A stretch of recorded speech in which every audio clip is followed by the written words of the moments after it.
welcome to Failure and Analysis. My name is Kevin Jordan. I'm here today with a very special guest, someone I worked with for 3 years, and who's been on the team, on the Blizzard WoW team for 13 years in total, if I remember right.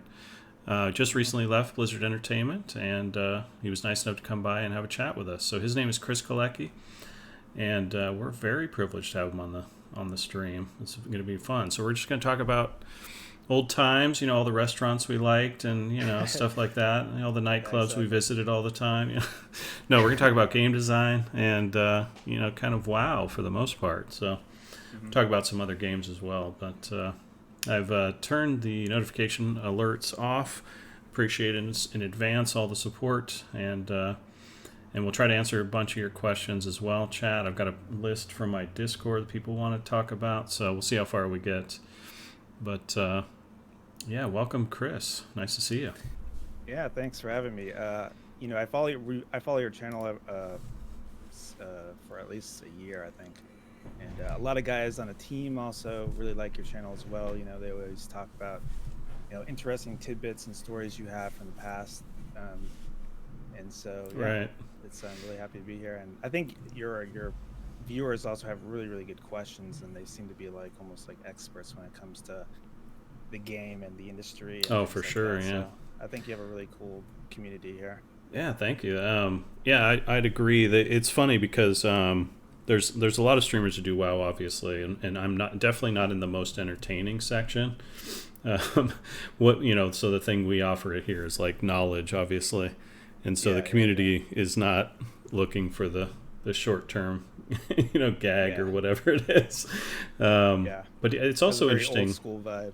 Yeah, very chill. And then also it's also interesting just how, because that's one of the big things that's changed over the years, right? Is that Twitch is now a thing and YouTube is a thing, and the number of experts at the game has just gone through the roof, right? Because of the mass proliferation of spreading knowledge, Oh yeah. So, and that's one of those things that I get asked a ton, which I'm interested to hear your opinion on is, how much has the player base changed in reality, or at least from your perspective, in terms of knowledge and the impact that has on designing a game, for people that are just, in many cases, way ahead of the game before it even comes out? Oh, I think that's a great question, and it definitely has changed a lot of things. It's not just so much the player base as it really is kind of the gamer culture, Mm-hmm. Certainly there was communities like Thoughtbot and things like that back in the day that would plan out, what the best in slot things you should have, or the right path you should take, things like this. But it's like a whole other level these days. Yeah. And so, you have whole communities of theory crafters and simulators who, tell the player what the best in slot thing is, or what the rotation should be, things like this. Mm-hmm. And so it's hard to create real sort of choices for the player with that sort of environment, because, one big thing on the team, I think even when you were around, was we always talked about choice as an illusion, right? Because there's always really a right choice for the player, but the fact that there was all these permutations and options, it kind of made the player feel like there was all these kind of different builds and different ways to play the game. And a lot of times the player would have a really crappy build that they would do, and would really fail in dungeons and have a bad time. And so it makes sense why the player would really gravitate towards really knowing what the right answer is, right? And so one of the things I always say to the team and stuff is, what's important really in choices is conditional choices. So this choice is good if you're in a raid paired with this class or against this encounter, right? Right. If you think about Dota, I think they do this really well. If you build your composition in the beginning of the match to counter the other composition. Yeah, exactly. Maybe you really suck at farming, so you get this thing to help you farm, or whatever it is, right? And so the choices in that game aren't so you can't really go to a guide and figure out exactly what you should do. It's more up to the moment and up to what kind of player you're with, what kind of composition you're with, things like that. Yeah, and So so we used to think so true, right? We talked about like I remember back in the day that the traps that you could create as a designer, not intentionally, but it's like, oh, we're going to do this cool build, and then you realize it's not up to snuff, and so every player that's out there that trusts in the designer, well, they must have made this for a reason because it's awesome, and then it turns out it's like, nope, that's a trap. You've actually just been fooled by the designers, right? Right. And I want to say, back in the day when probably you did a lot of the early talents and spells, it just kind of did things that you felt were cool and spoke to the fantasy of the class, and was cool gameplay, was fun that when you tried it in playtests and things like that. It wasn't necessarily engineered to be used in certain ways. Right. I get that question a lot. What did you intend? Did you intend this for this to be the PvP spec or the best raid spec or whatever it is? But and the context matters so much, right? As you were saying. Yeah. And in the modern game, it just, you kind of really have to engineer them that way. Yeah. Otherwise, it just won't work. Right. And how much do you feel like? Because I feel like the leveling game isn't really a game anymore, right? And so the game has narrowed in terms of what many of the players are doing. It's kind of end game content, whether that's PvP or raiding or mythics. And there's also because it's narrowed to some extent, there's a stigma against people not running optimal stuff for those one or two environments, right? And so whereas in the past it was I could be level 40 and be experimenting with weird builds that served me and my group of friends on the weekend, but now everyone's fighting for slots on that mythic run or that raid run. And so it's more of a social pressure than a build pressure in a lot of cases. It doesn't even matter if you can perform with what you've built that's non-standard. You can't even get in the door unless they invite you because you're running the meta spec, right? What do you think about that? It's really kind of interesting player psychology because, even back in Lich King, when we were my guild was trying to kill certain bosses, they would really stress about make sure you have this certain talent, make sure you have this certain build, make sure you have this gear and this stat or whatever it was. And I kind of played jokes on the raid by I was like a healer, but I enchanted my gear with strength because it didn't have anything to do with our gear. It had to do with whether we can move out of the certain mechanics and time to certain things in the encounter, right? Right. It had nothing to do with min-maxing our gear, but yeah, for sure. It is part of the player's psychology in the game to want to min-max and follow what everybody else is doing. They don't want to be like a scrub, right? Right. And so a lot of times players will kind of misconstrue why they're really failing or why they're not doing well. They always think I'm just not getting the right talent or I don't have the right ability or whatever. Right. But a lot of times it just has to do with their execution of cast sequences, making sure they're not wasting GCDs or things like this, right? Right.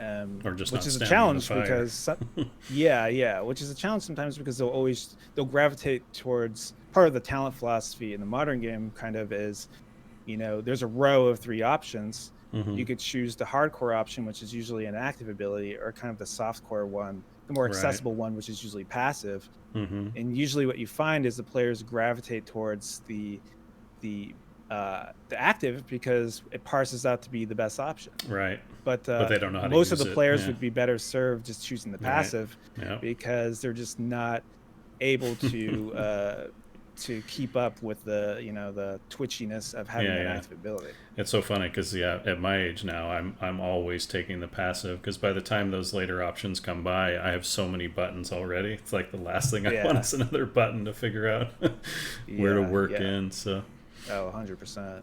But obviously I'm not trying to get into raid groups, so it doesn't affect me much. Yeah.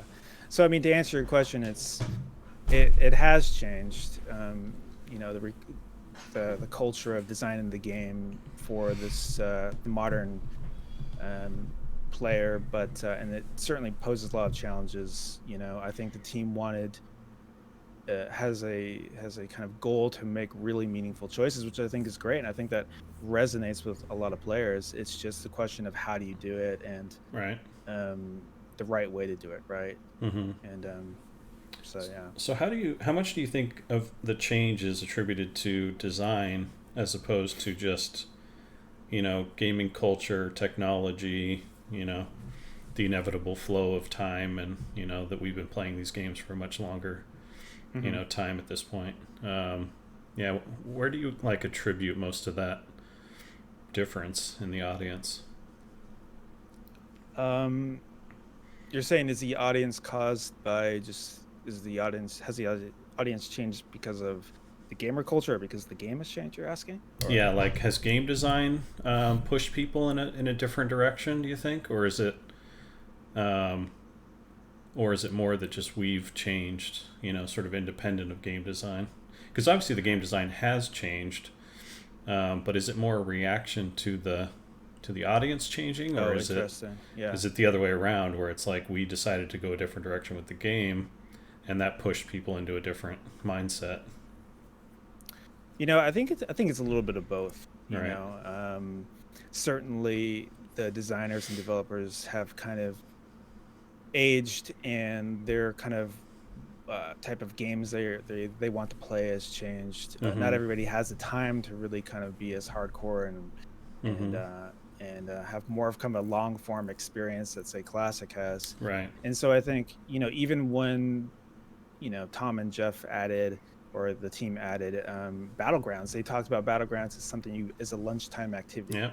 that you Yeah. could do, right? And so that shows you that the game has sort of evolved with kind of the developers kind of life situations and affinities towards what they want to do, right? Which is Right. fine. We want to make a game that we want to play. Yeah, for sure. But in some ways, though, I feel like, there's a lot of talk on the team when Classic was coming out. It's just that, will there be an audience for this? This is Mm-hmm. just like an aged, old type of game. Yeah, for Does sure. anyone want to play a game that's really as long form as that anymore? Mm-hmm. And I think the answer is there is. I Yeah. think the gameplay is sort of timeless. It Mm-hmm. just because you don't have the time in your life really to develop, form a guild or a raid Mm-hmm. or farm gear or whatever it is, doesn't mean that there's not a new generation who Yeah, does. for sure. It's kind of like, if you think about it, when older people will say like, who will want to do this? It's like, no one has time to do that. Well, yeah, it's just there's other younger kids who do, That's and right. it's kind of a little arrogant to say that, it's all changed, and Mm-hmm. it's kind of self-centered, right? Yeah, In a yeah. way. But And the approach I always thought, because I've made those exact arguments on my channel before, and talked about how, the yeah, developers changed over time, and they wanted their WoW experience, but in a third of the time, right? So that they could yeah, do other things, right? yeah, And that's totally natural and understandable, like you said. So the philosophy I always try to hold on to was that even though I only have an hour to play, can I have a hmm, worthwhile experience, right? And can I right, finish a quest? Can I, like you said, run a quick BG?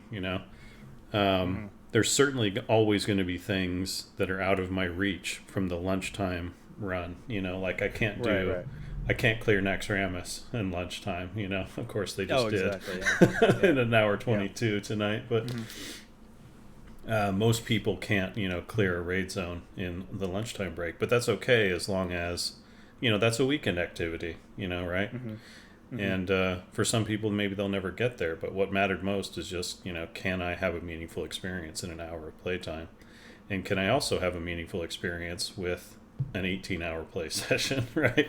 And Yeah, so, yeah. kind of everything in between. So, but I feel Hmm. like, yeah, we've lost track of sort of the difference between those two things. Now we're trying to make one size fits all in terms of play experience and time, and Hmm. we haven't allowed for the no life neckbeards to really flex as much as they used to, right? Right, right, right, right. No, I mean, and that's why I feel like, there's always this kind of philosophical war between, say, maybe the retail player base and Mm-hmm. kind of the more classic player base or whatever. But the Right. reality is that they're two very different games with two kind of different Mm-hmm. audiences, right? Yeah. And certainly there's pros and cons to each one. Um, but I think really with retail, it does serve an audience who, yeah, doesn't really have the time to um, because I think in Classic, when I was leveling up, there's a quest that took me like an hour to do. Right. No, for sure. And a lot of that travel time, right? yeah, and yeah, and that's fine, but it's not for everybody. And so in some ways, it's kind of cool to have two different types of games that are very different at the studio that are for different audiences. Right. But I think what really gets with the Classic crowd, and kind of gets with me too, is just that a lot of the players who originally played the game and fell in love with it and resonated with a lot of its original vision are kind of underserved today. You know, right. like there's not really, yes, you have Classic, but guess what? It's a 15-year-old game now. Yeah. No new content. There's no kind of modern equivalent to that. And so I do think it's an opportunity, just that there really is nothing quite like it. So yeah. And so what do you think, because I get asked this question a lot too, what do you think is the right path forward for the retail team? Do you think it's to continue serving the audience they have, or trying to hit a sweet spot in between where they try to bring some of the Classic players back into the fold, or or go directly back towards Classic and sort of abandon the retail group, in a lot of ways, or force them to conform,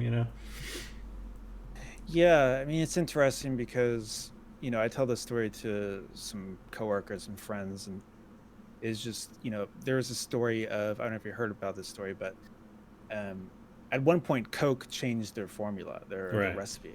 Right. And I remember. And they call it New Coke or something. And they just completely replaced the old Coke. Right. And what happened was, it was a disaster. All these people went to their headquarters, slashed their tires, and they were just the price for a Coke on the black market was like $100 a bottle or whatever it was, right? Did anyone in chat do that? Because it sounds like some of my chat might do that. Yeah. And so I think the lesson here is just that it's challenging to change the formula on people. You're always going to disenfranchise somebody, right? Right. And this is even a lesson learned when we changed like how a spec plays, or change how an entire class plays, things like that. It's challenging to kind of change the game up on people. Right. Whether what should they do? What's my view? I don't think the answer is really to kind of rewind the modern game back to say Classic or something. But I do think there's a lot of lessons learned from Classic that can be incorporated in the modern game. Right. What do you think is like one example of that? Well, one of the biggest things I've noticed in Classic when I was leveling is it's a lot more challenging than the modern games leveling. The modern games leveling was kind of made more accessible just because there's some, there's only one difficulty of leveling, and so if there's some players who just they're not good enough to do it or whatever, it has to kind of be made a little more accessible. And so, but one of the biggest things with leveling in Classic is just that what's interesting. Playing WoW solo by yourself is not really that great. The game really opens up when you're with other players, when the Trinity comes into action, when you're playing tactically about like what you want to pull and things like this. Playing solo is just kind of boring. Yeah, it's certainly a different experience. Yeah, and playing solo while you're leveling it can be sort of dull, But in Classic, it actually has a lot more depth, and the depth really is that it's about efficiency. You have so much mana, and there are 3 mobs here in this pack. You don't want to sit down and drink very long because it's a waste of time. So what you want to try to do is play as efficiently as possible. Try to game, dot the 3 of them, fear 1, right, sort of thing. And so it has like a mini game to it, which is about trying to make sure that you are being efficient and not just wasting mana, wasting water, whatever it is, wasting food for time. your pet. And so there's a lot of depth to it, and so I think you can incorporate the soul of that from Classic into the modern game, I feel. Right. So interesting. Yeah. I having just recently leveled in BFA, being naked again. I died more times than I expected, for sure, which was a surprise. But a lot of chat was telling me, like, they were all shocked every time I died, like, because a lot of them are coming off of the last expansion. You know, they had plenty of gear, you know, from everything, you know, like purples head to toe. And so everything you just kind of steamroll, like you were saying, it's been made more accessible, right? And so but even then, it's like for them, like you're saying, to add that magic back, they wouldn't be able to pull like half the zone and kill everything in a few AOE's, right? Yeah. Which a lot of players feel like they can do. And certainly the Twitch crowd feels like they can do. So, yeah, that led into another question. What do you think about, like, because we talk about relationships a lot here, and I talk about, you know, the more difficult something is, the more time consuming it is, the more value it has when you finally accomplish, right? Right. So what do you think about, like, the making things more accessible over the years, right? Like, in terms of every fight is much quicker, much less challenging in a lot of cases, certainly soloing, and then you don't really get to the really meaningful stuff until later on in the end game. And for the core player, right? There's obviously some casual players that are never going to feel that way. They're going to be challenged by a lot of things along the way, but the core audience feels like, you know, we got to get through this so that we can get to, you know, that level where we're rating challenging stuff, right? What do you think about? Whereas before it was like, because I've seen retail players go and play Classic and come report to me, and they're like, "Oh my God, this is taking so long," and I hate this and I hate that, and like, they actually have feedback based on challenge or difficulty or making them think, you know, which is irritation, right? And but they tend to value, right, that level 60 just a little bit more. What are your thoughts on all that? Yeah, you're kind of just saying that in Classic, really the journey to max level is a lot more challenging and feels more meaningful. Yeah, in both skill and mostly in time. Like for you and I, like, it's not that challenging, right? And for many people on Twitch and the core audience, it's not really that challenging either. Because I remember when Classic was about to come out, and people were like, "Oh my God, it's like Dark Souls difficulty just to level," and that just is like, you know, you giggle, right? Like, nope, it's still pretty much designed so you win a one-on-one with, you know, 50% or more of your health. There's actually very little possibility for a 1v1 to kill you, right? It's just a matter of how many in a row do you take before you sit down and drink, right? But compared to retail, it's like, wow, this is much more challenging. I have to think, I have to plan, I have to watch my back for those Defias pillagers, you know? Right. And so, and, you know, by that, it's more meaningful that I get through this zone in one piece. No, I mean, I definitely know what you're talking about. Yeah, there's that one cave in like the Night Elf starting area where you have to go. I forgot. You have to like, there's like satyrs in there or something like that. That's like this hell cave. I think it's like one of the one spots in the game where it has the highest deaths or something in the analytics. Or it did in the past. It's been changed over the years. But that's funny you mention it, because that was my first hardcore death character death was in that cave. Oh yeah, I've been playing hardcore. Yeah, because you're in there and the mobs just spawn behind you, and it just like a gauntlet, you know. Yep. And so, yeah, I mean, I am more fond, of course, of the more challenging level of experience, because kind of what the spirit of it is, you know, as you're leveling, if you run into something that's harder, it's not usually because, oh, you didn't move out of the mechanic within X milliseconds or something like that. Right. It's because just plainly it has too much health and you don't do enough damage. And so you know the math ahead of time. Yeah, it's and very it doesn't easy for kill the player you to counter that.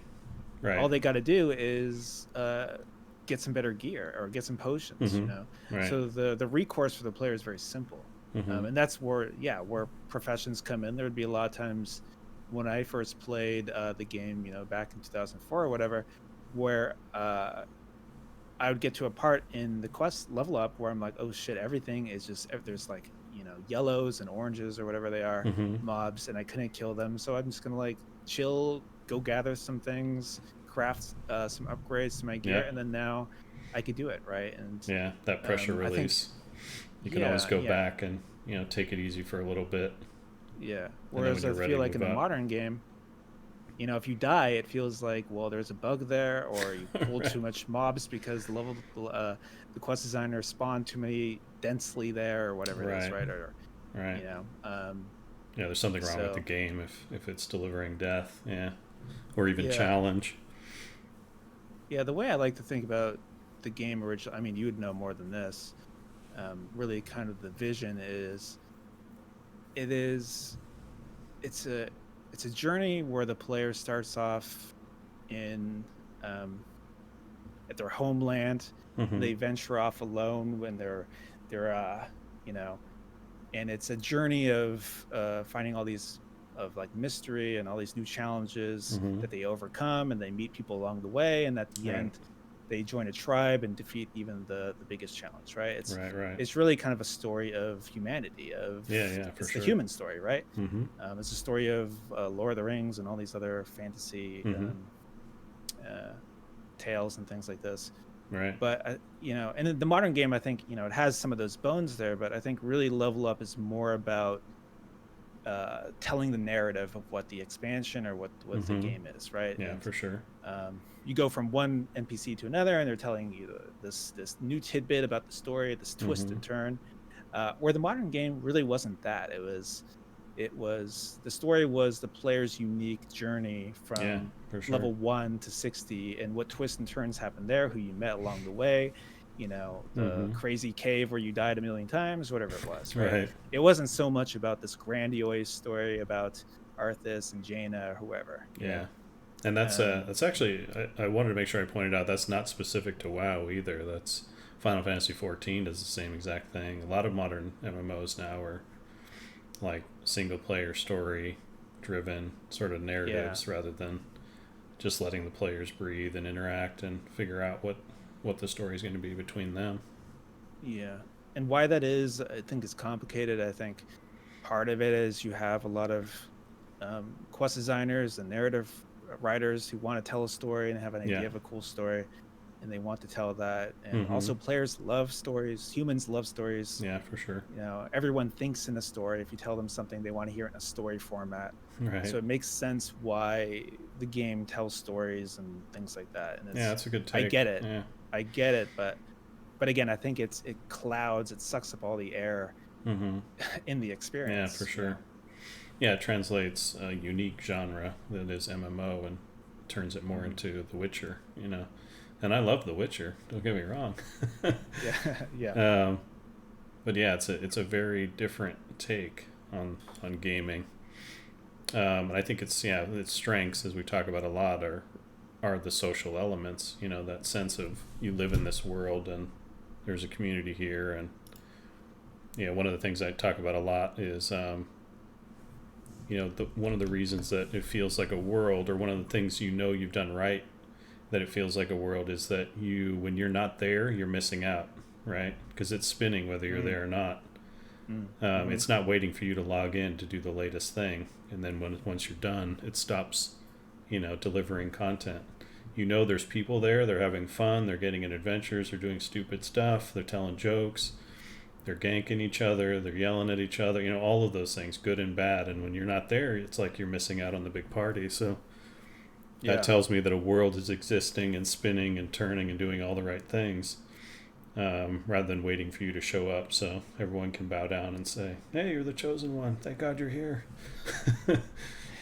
I mean, all throughout the industry, and even in other forms and apps, or software as a service, whatever it is, my different subscriptions I have, they're all now about trying to create their own community, to try to create like a kind of interdependent, or kind of a network of people, just because they know that they'll stick around longer if for sure they have friends there, or whatever it is. And so WoW always did a really great job with that in the past. As a guild leader, I always thought, man, Blizzard should just really send me a check, because I was like twisting people's arms, trying to help them like figure out their homework schedule so they could still raid and all these things. And I was trying to do it so that we can keep this guild together because it was our community, it was our family, for sure. And did we ever send you a check or? Not until some years later. Okay. Yeah. So let me get out of the way the tough question here that a lot of people want to know. And I'll describe my experience while I was still there. So Activision took over or merged with Activision Blizzard in 2008, I believe. And so I was still there for 2 years, sort of after that change. And I didn't feel the influence of Activision once when it came to development. But obviously a lot of people in the community have seen changes in WoW over the years, and they want to blame big bad Activision, and they're the reason, it's like they're holding guns to your head to do different things, right? And I imagine that there's for sure some impact. There's no question.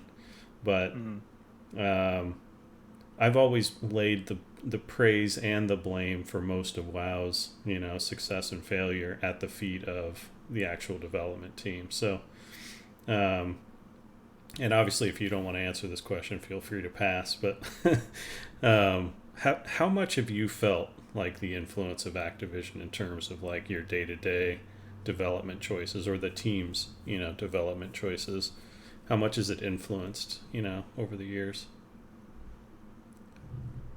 I wasn't a lead. I wasn't like kind of a director. So, if there was a sort of conversation from Activision or something like that, I was never privy to it. Right. And I never really got the sense, I was always kind of a gossip queen when it comes to anything going on about the studio or the team and things like this. And I never really heard anything really dictated from Activision. Okay.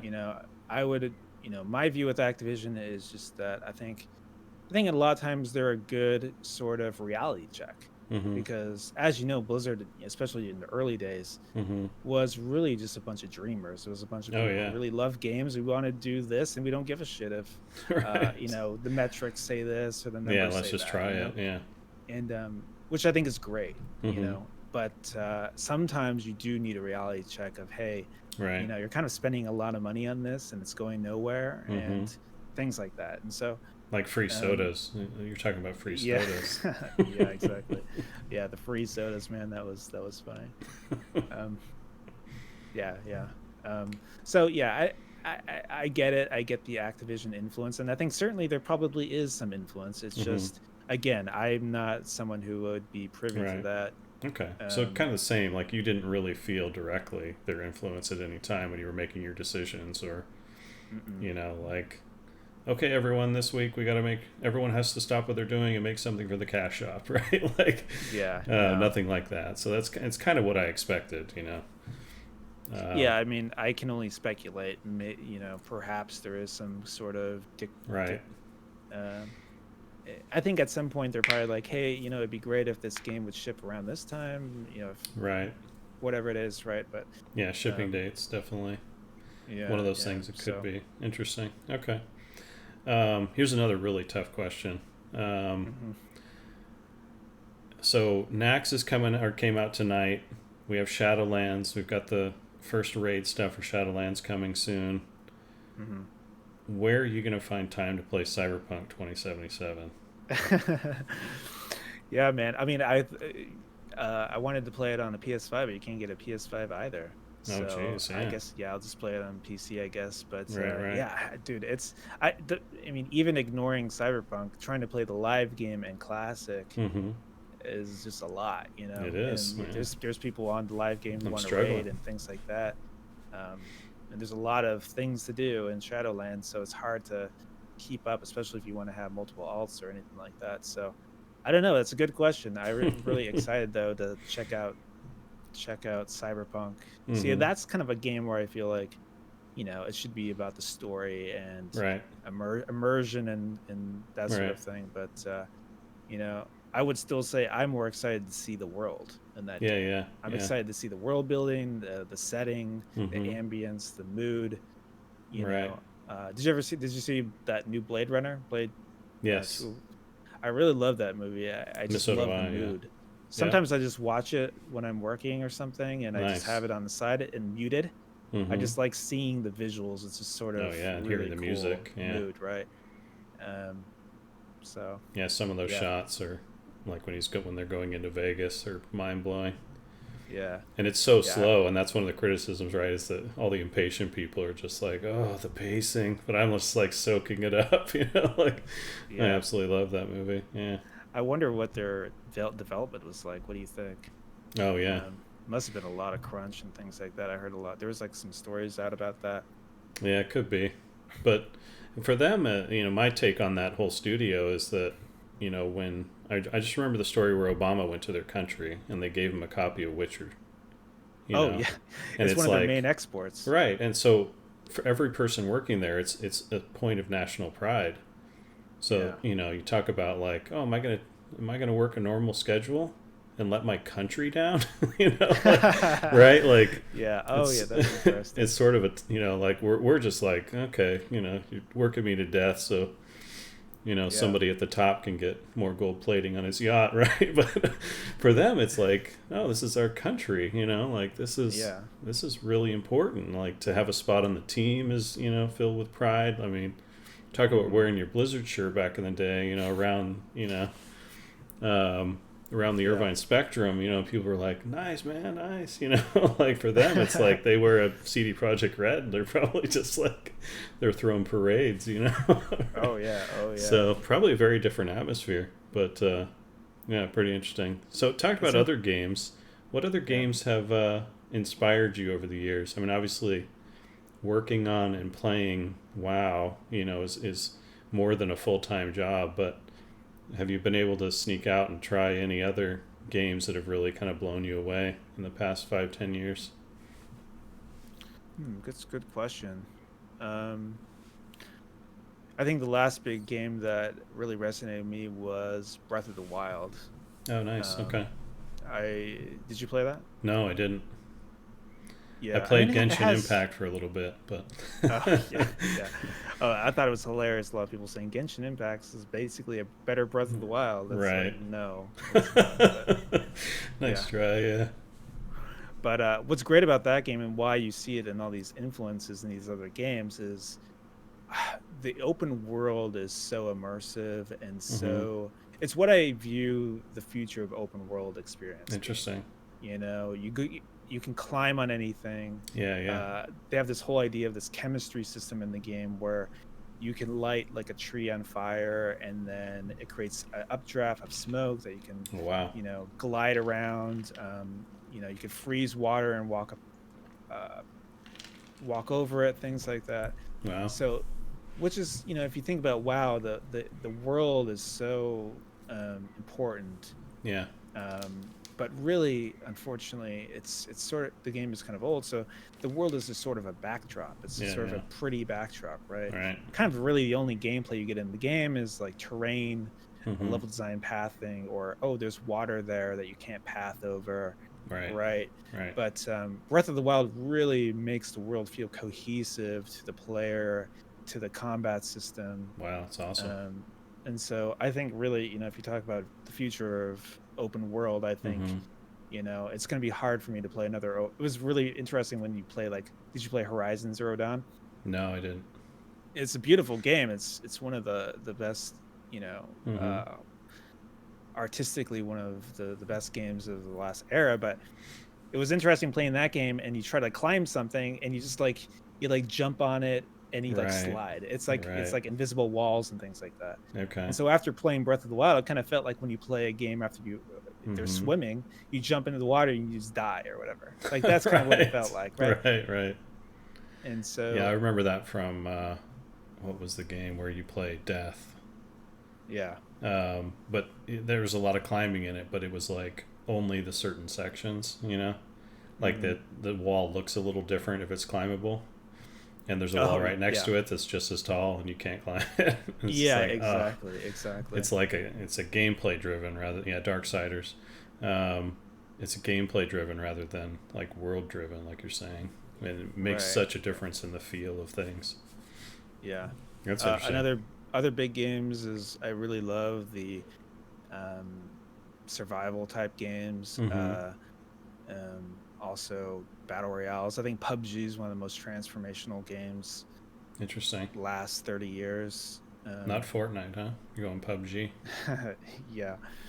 It's definitely my preference. What's great about that game is also what's great about WoW is that you go into a match, you come out, you have a story. Yeah. We got to the last ring, and guess what? I ran him over with my car. Right. And that was awesome. And you tell people about that. Heresy you grows put it on from your idleness. Twitter. Yeah.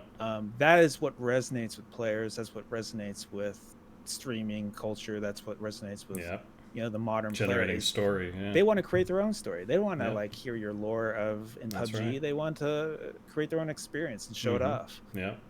Have you played Escape from Tarkov yet? Because that is okay. Because to me that's a far better experience. Too. Well, that's one of my favorites of the last few years. No, I want to hear your thoughts of it. Tremendous. Like you're saying, like every game is its own story.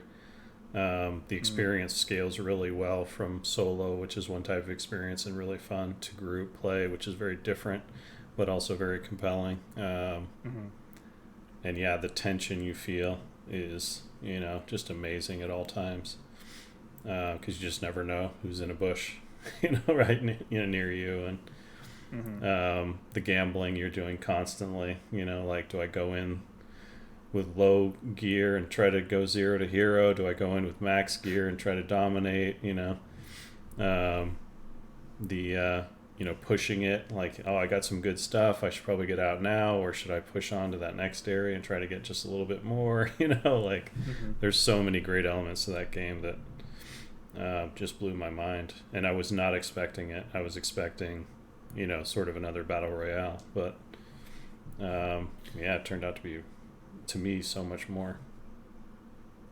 I think there's so many good kind of design lessons in that game, like you're saying, and it's really interesting to see the industry sort of all these little stepping stones to what's next in these games. You have the persistent survival game has been pretty popular for a while now, like with Rust and Daisy. But Tarkov kind of took that and made it a session-based survival experience, which has so many perks to it. You don't have to be, there's a lot of problems with the persistent survival experience, and it's really, really cool to see. The only thing in Tarkov I think is a opportunity is, there's not a lot of co-op. Well, there's not a lot of kind of social systems in the game. Right. It's kind of more of a single player progression scheme. Right. I think they have an opportunity to do, you join a group or squad. Kind of like a sort of guild sort of thing in there, and work together on a group hideout. On a tougher mission. Make it more sticky, right? Interesting. I was just going to talk about the social, because outside the game, obviously all of this occurs outside the game. But because it's so challenging and so unforgiving, the community tends to be a lot tighter and nicer, because it's a shared misery sort of feeling. Like within a mission, everyone's ruthless. You kill on sight everything and everyone, right? There's no, hey, how you doing? Want to be friends? But outside, it's like we're all really nice to each other, and it's pretty interesting. Another benefit of like challenge level being adding to a sense of community, right? What do you think about some of the changes they've done? Because a buddy of mine from Blizzard, he's super hardcore in the game, or a couple of my friends are. They were just so into the game. It's probably one of his all-time favorite games now. But there's a lot of changes they did to the game that he didn't like. Right. I think a lot of them. I'm definitely worried about some of their vision. Like, I don't think it's going to turn out how they think it's going to turn out. And so it's going to be really interesting to see how they, pivot from some of those decisions based on how it's going, right? Like, they're still kind of experimental. It's definitely in its own space, where it feels largely in its own space. There's some other games that are like it, but it's pushing this frontier, like you're saying, a stepping stone towards, new ideas. And so they're feeling things out. And I like that. I like that they experiment, but it's always interesting to see how they react to, you know, or if they just go, nope, this is the way we're doing it, you know. Very similar to my Ashes of Creation thoughts, you know, like those guys are trying some very experimental things, right? So I'm excited by the experimentation, but also a little nervous about how they're going to react when some of the ideas that they have look good on paper but may not actually go down the way they think. So but it's nice to hear the optimism in your voice, though, and that, and like, you know, the industry is going to pivot away from, you know, that sort of more of the same nonsense for too much longer, you know, and start actually experimenting and dreaming again and coming up with wild ideas and, you know, putting money behind it to actually make really solid, you know, experimental games. Yeah, and I mean, I think you see a lot of these new trends and these new sort of genres created not really by these AAA studios. Yep. It's by these smaller indie groups who are sure. able to take these risks, and also who really, you know in their bones what a really great player experience is. Yeah, and they have the singular vision that's uncompromised to be able to execute on it. Not at the highest quality, you know, but I think all the best game design right now is happening at the indie level. Yeah.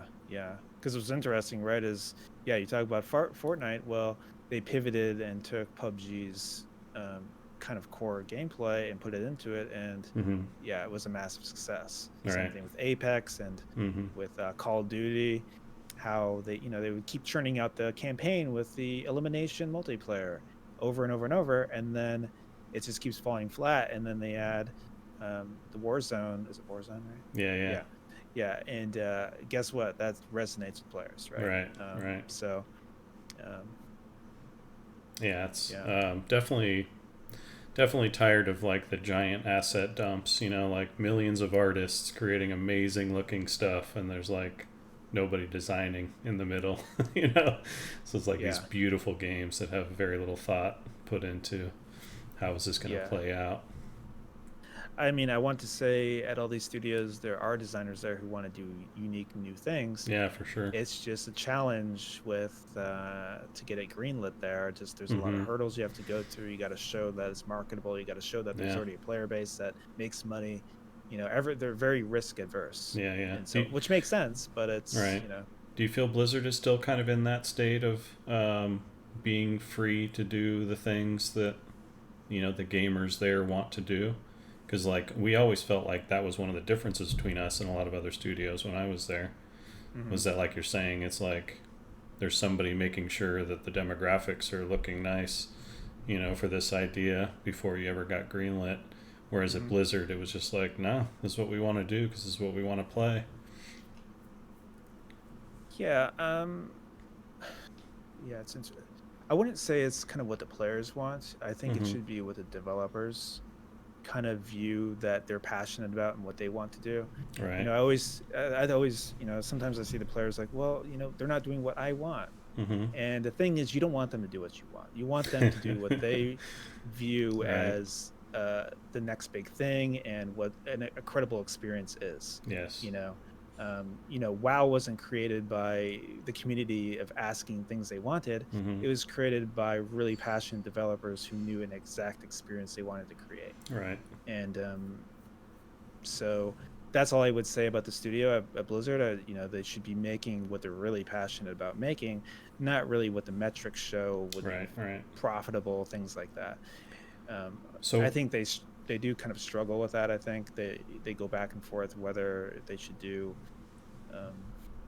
I guess, about how risky they want to be, I guess.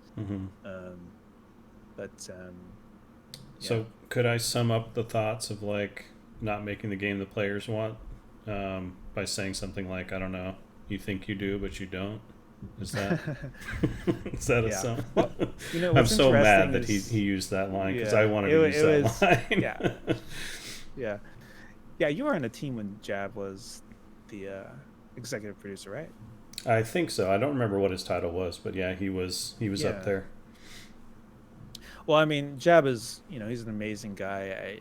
I think he's a great leader for Blizzard. He's I have nothing but good things to say about him. You know, Interesting. Yeah. what he said, I think, was kind of optics wise, it wasn't great. Right. Right. But For sure. you know, he in some ways he was right. Oh There are yeah. some Like I players say, who I want went to to use that line classic all the and time. went, you know, this really wasn't what I was thinking. It's Right. kind of like For when you sure. have some ex-girlfriend and you like hang out with her again, and you're like, oh, this is why we broke up. You know. Yeah. You Um, have to remember you're talking to Twitch. These guys don't have girlfriends, so might want to yeah, bring the analogy, something like Taco exactly. Bell or something. I don't know. Yeah, yeah. But for other players, right, it's exactly what they wanted.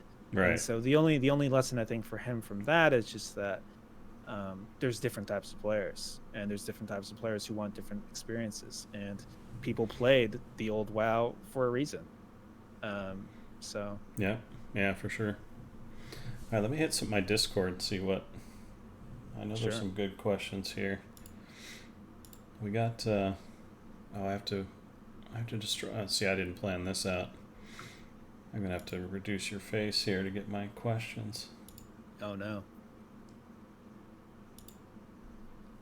Centaur, yay or nay? That's the first one I read. Where are you at on centaurs? Centaurs, that's interesting. Uh, I really like centaurs. I think they're cool. I think they're classic Warcraft. I think it's kind of this savage energy that, you know, I like. Um, so, All right. right? We'll have someone I mean, to what do you escort think? you You out. don't like centaurs, or? Oh, we have a big joke here about centaurs. Oh, okay. I think they're ridiculous, but it's a meme Oh, really? around here. So yeah, Well, I mean, it's classic it is. mythology, right? It's certainly So, classic. Yeah, any kind of hybrid creature. It's not actually. It's like I always equate it to. Um, somebody ran out of ideas, so they started mashing things together. Right? Like, oh yeah, okay, we thought up all the interesting, unique things. Now we're yeah. just going to do Running out of some animals mashups. here. Who Yeah, else do so we combine let's. with a humanoid? It's an ant and a lion. We got both of those. Well, how about an ant lion? Okay, now the front part of it's an ant, the back part of it's a Yeah, lion. There you go, yeah, new creature. yeah, So obviously yeah. centaur is a great deal more than that, but let's see. Do you play any other modern MMOs besides WoW? And what would you take from them if you do? It's a good question. Let me think. Not really. I don't. I've played almost every MMO at least for a little bit. You know, Right. I'll try it out to see what it's like. But you know, I feel like I've been burned so many times Yeah, that for it sure. just gets like annoying. You know. I remember I was so stoked for Warhammer. Were you on the team when Warhammer came out? I forgot. Yes. Yeah, Yeah. we played a Because lot. I remember we were in an office and I got a beta invite to it, and I was Right. loading up on my screen, and I was just like, "Oh, this is so awesome!" Mm-hmm. Because why I was so attracted to that game is I really love PvP, Right. and that game was all about like we're gonna show you how to make a PvP MMO, you know. And I Mm-hmm. was like, yes, that's what this team needs. It needs somebody to show us Right. how it's done. For And I sure. was really kind of disappointed with it because, well, just because it's really hard to make that sort of game. You know, it's hard to do that RVR and make it balanced and Yes. make it feel Yes. like, um, make it feel like a great experience. I think the Especially with fantasy, two factions. Like yeah, Dark Age Camelot with 3 factions played out a lot better in terms of RVR. yeah, and I think always the fantasy is always better than the reality. You know, there's always these Yeah. players who we added, you know, AV, right? Mm-hmm. And we added in BFA a category of battlegrounds called Epic Battlegrounds, which is kind of these more larger group 40 versus 40 format, right? Right, There's a right. few of them. We've resurrected Wintergrasp and a few others. And for some players, they can't stand them because they like something more controlled and more organized. Right. But there are a lot of players who really resonate with the fantasy of being in a big group against another big group. They love the chaos, you know. Right. And it's always the fantasy of it, though, is always kind of better than the reality. Because the Right. reality usually is you're in a soup of players all Mhm. being AoE'd. Yes. You know, I always called it player versus wall in a Right, lot of right. other MMOs where you're just like, all hammering at this wall of this castle. Mm-hmm. Sounds cool, but in reality, it's really kind of boring, you know? Right, it's just one of the random people getting hot oil dumped on you.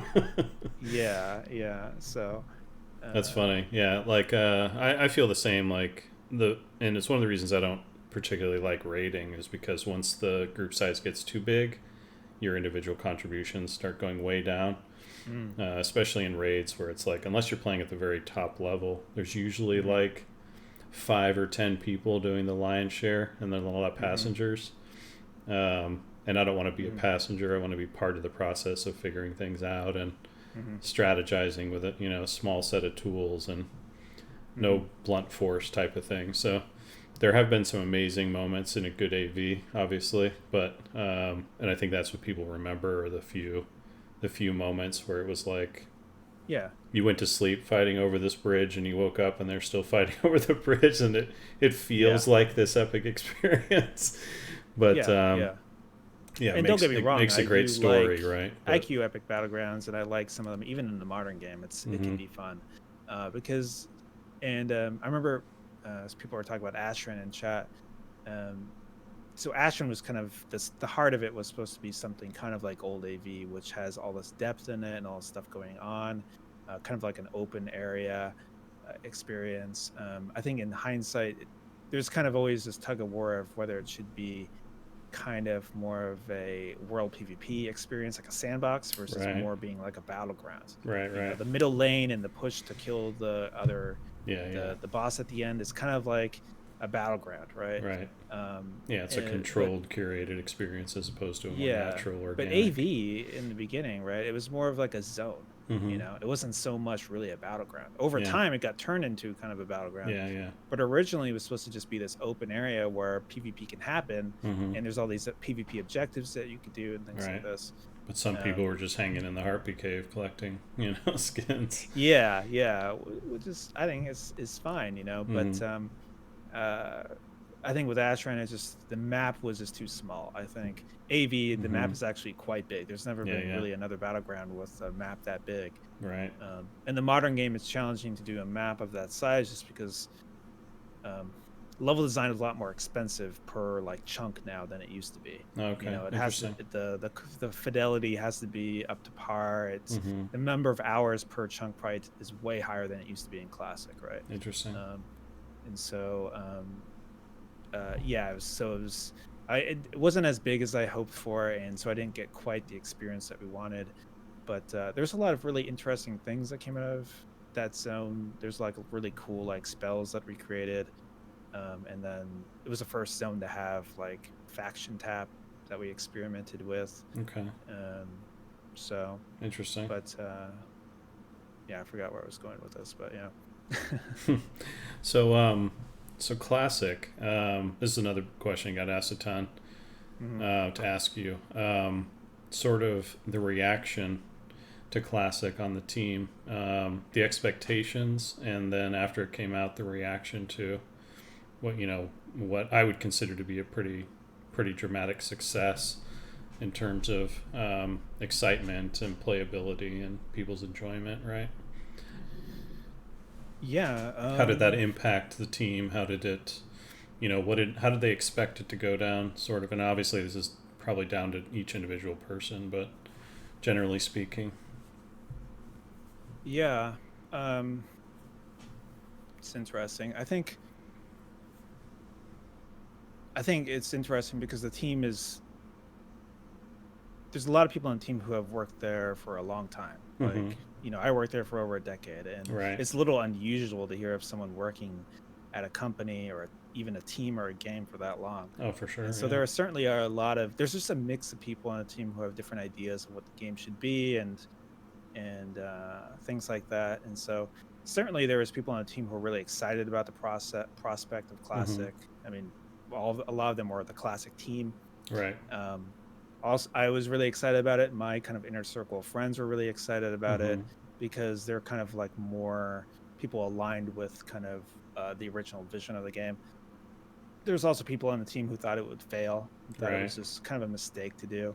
Right. I think in in hindsight, it kind of was a big lesson, I think, for not just the team but the studio in terms of kind of what the players want. And right, yeah, I consider it that still, even to the industry at large. Like that's a market, that someone should be eyeballing. Yes. My hope was after it came out and with other people on the team was just that it would kind of affect the core development of the modern game in positive ways. Right. If you look back at it, there's kind of a lot of lessons learned. That's like archaeology, figuring out, oh wow, this is really cool. What happened to that? Right. Things like that. And I think there is, Ian will even say that himself, that there's a lot of cool lessons to learn. What those are and how they affect the modern game, I think have yet to be fully realized. Right. Yeah, for sure. The potential. But yeah, I can't say what will be changed or what not be changed. Right, of course. But my hope is that in my view, there are a lot of core pillars in the original game that I think we kind of didn't really have reverence for. Yeah. Even just sort of the tone of the game is shifted. If you look at like a lot of Sammy and Metzen's art and look at the tone of that art and look at the modern game, sometimes the modern game can look more like Hearthstone than the old game, and certainly that's not just because the team wants it that way. Maybe it's also because the player base is different or whatever it is. But so yeah, interesting. Well, that leads right into another question, which is how often do you feel yourself, if ever, talking about sort of Adhamisms, if you will, like things that Alan Adham sort of set, philosophy-wise, which of course some would call sacred cows, does that ever come up like in meetings where it's like, I don't know if Adham would do that, or obviously, it's been a long time since his influence, since he left the team before the game even shipped, but was pretty instrumental in setting the tone. Because I joke about in my stream how we never wrote anything down. Me, Eric, and Adham never wrote anything down, right? So some of that philosophy, right, was never really explained and passed off to anyone. So when it goes to referencing, have they tried this? Did it work? Have they thought about this at all? Did it work? Some of that people just kind of hold their hands up, because nobody's there, right? And none of it was written down. So do you ever feel the influence? And Classic was just kind of this giant reminder, right, of a different philosophy, right? And it was just all of a sudden in everybody's face, the differences. So how often does that experience occur, if ever? It's interesting. I mean, I've never really heard on a team Adhamisms, but of course, when I first started the studio, I think Adham already left a while ago, for sure. Right? Yeah, before the game was released. But he came back a couple of years ago. Do you know about that? Or yeah. So he's but he's nowhere near WoW, right? What's that? He's nowhere near WoW though, right? He's working on other projects. Yeah. Well, yeah. But I did happen to meet Adham. Nice. And I worked with him a little bit on something, and he's the real deal. He's a really cool guy. He's really smart. Yeah. It really sucks I was never around when he was there, because I think it would have been awesome to work with him. So I have a lot of respect for him, and I had conversations about him, about the early game and his stories and stuff like that, which is great. And certainly the best thing about Blizzard is really, well, first of all, it's a lot of the talent that works there. Yeah. But it's also about the culture and the values and the design principles that has. Right. I'm a huge design principle person. That's stuff I geek out about. I'm always thinking about new ones that could be created or whatever. And so certainly that's a really good point. He was really formulative with those things. And so I have a lot of respect for that. And certainly, it's always talked about in meetings or things like this. People will say, oh, well, it's about the gameplay first, or you know, other design principles, avoid the grand reveal, whatever it is, right? And certainly you have his influence there, right? Whether or not, you know, I don't even know how many were really created by Adham or by Pardo or by whoever, but you know, certainly it's things that I'm always trying to remind the team of. Right. And it's interesting because, you know, a lot of my friends on the team or will always kind of watch your stream and hear you talk and be like, why does no one really talk like that on our team, you know? And I'll kind of say, well, actually everybody on the team talked like Kevin did back in the day. It was something you didn't even think about, you know? That's funny. But so yeah, it's interesting. That's funny. Yeah. Again, like that sense of like, where did this come from? We don't really know. Just sort of drifts away, you know. You know, a lot of new people obviously coming in, and the team ballooned massively after its success early on, and the company ballooned, and you know, completely as well, and which always has a change in culture if you don't like work super hard to keep the culture in place. Right, which is like the whole point of even having the values, the orc statue, all those things, is really to remind people, because you know the founders can't be in every meeting, they can't be hearing every feature pitch, they can't be in every quest designer next to them as they're creating a quest, whatever it is. And so the whole point of the values and the principles is just so that that's a way of having that influence everywhere, right? But it's only, during that whole scandal with Enron, in front of Enron, they have a whole statue there that has all these values, like whatever it is, the customer's number one, or truth is our virtue, or whatever it is, right? So it doesn't matter what is written down or on some statue. It really matters. You have to live the values, right? Yeah, for sure. And that is going to be the challenge always when you are scaling up and growing. Is making sure that everyone is living those values. And so that's right. It's up to the leads. It's up to the leaders of the studio and teams and things like that to really mentor people with what those values are. And I learned those values by working with you and working with Tom and working with Jeff and working with all the others on the team. Right. So here's a funny question for you. What was, like, regarding our early interactions, what was something that you were really wanting to fix and I was like, nah. Right? Like, and you were probably just like, that idiot got to the old man. Why won't he let me do what's good for the game? Can you think of an example? Even like a little thing. Like, I know you talked about power infusion in your video, right? But and it's even just like an ability, where it was just like, that's a good one. Stupid I can't Kevin. really remember, but go home, tell your friends I got this stupid guy in my office.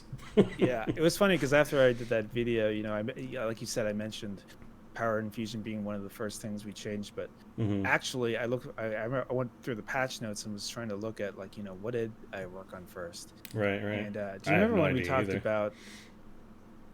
talked about cheat death? Because cheat death at the time, it was, I think it was like a chance to proc or something, but then yes. I can't remember if it was my idea or what, but I kind of thought, what if we make it 100% chance? It always happens, but it has a cooldown or something. Right. But I guess that's not a good example because we actually did that one. But yeah. But that is kind of after I looked through the patch notes. That's kind of like really one of my earliest memories, I guess. Of the change. Interesting. But, and see, Chris, that slippery slope. Then everything no longer missed. You were just always hitting with everything. Oh, I know. There was no chance to fail ever. I know. That was the first change. No, I'm just kidding. Yeah, because I think Taunt was actually the first one, and that was definitely while I was there.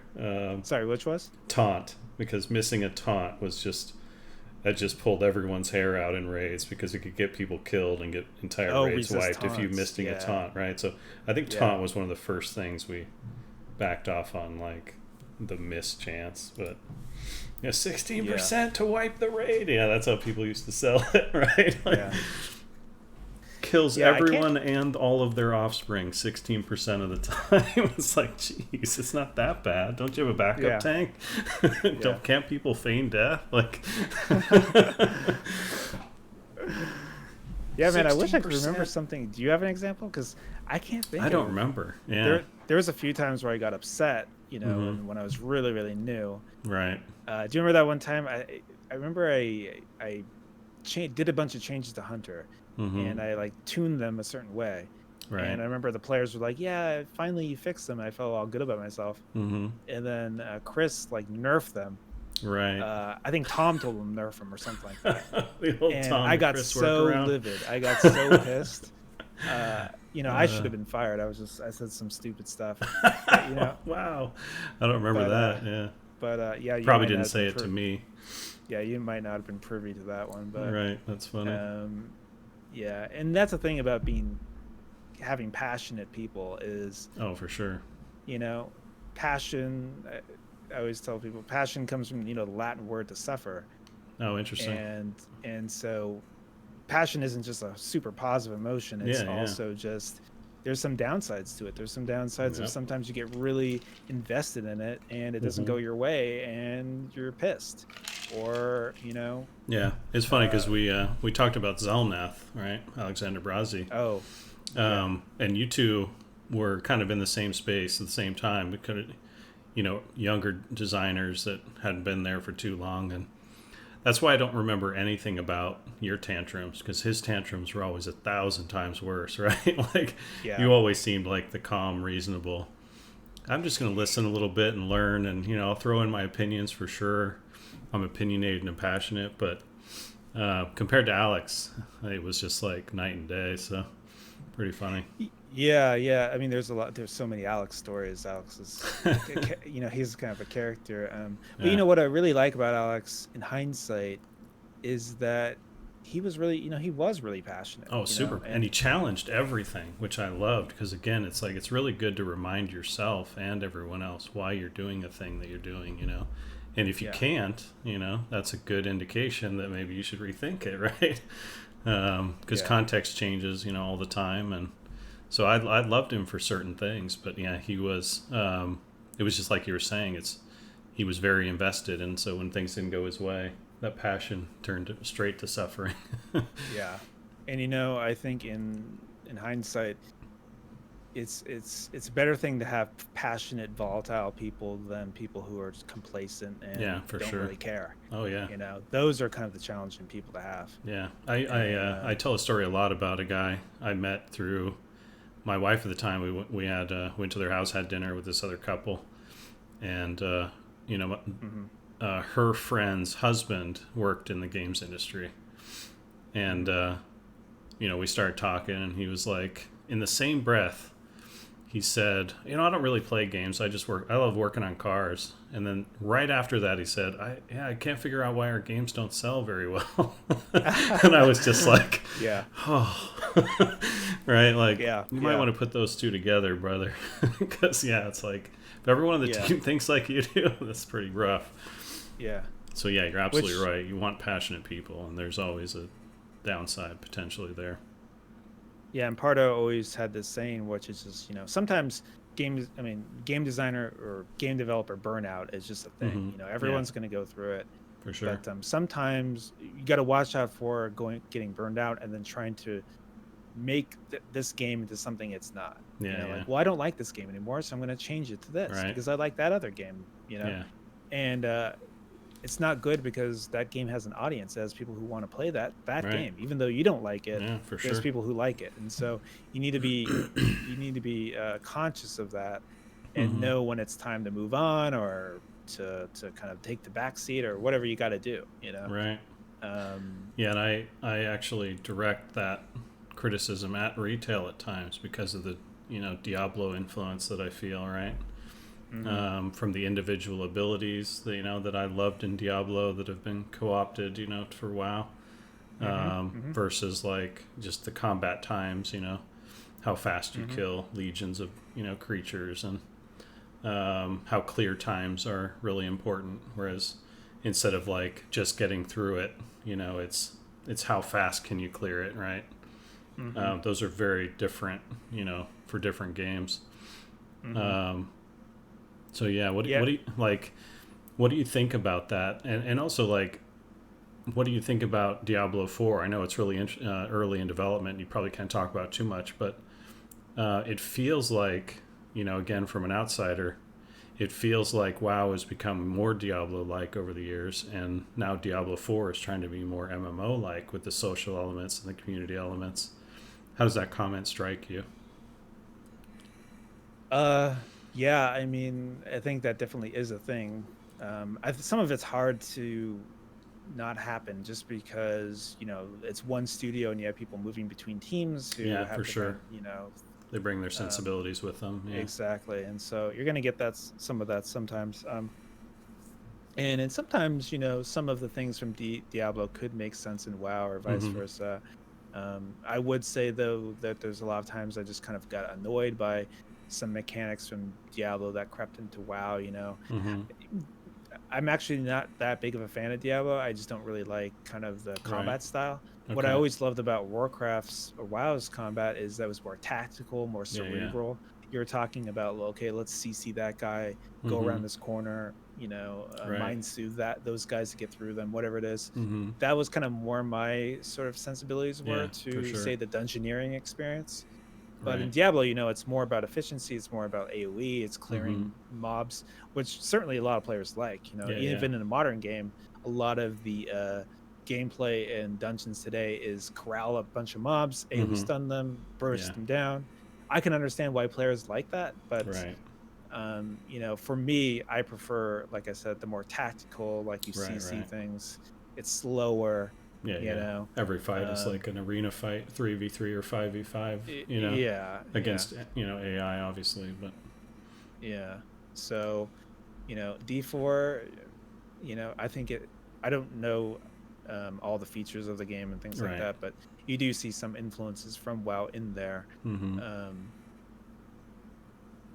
I call it genre confusion, like because I think where that's a mistake typically is because they're such different genres, right? Like the action RPG is a very different animal than an MMO, and like you said, there's different audiences. There's a crossover audience as well that likes both, but those games serve different people, and so to do the old switcheroo, right, is a weird choice because you're going to leave some people behind and maybe pick up some new people, but you've changed the type of game it is almost.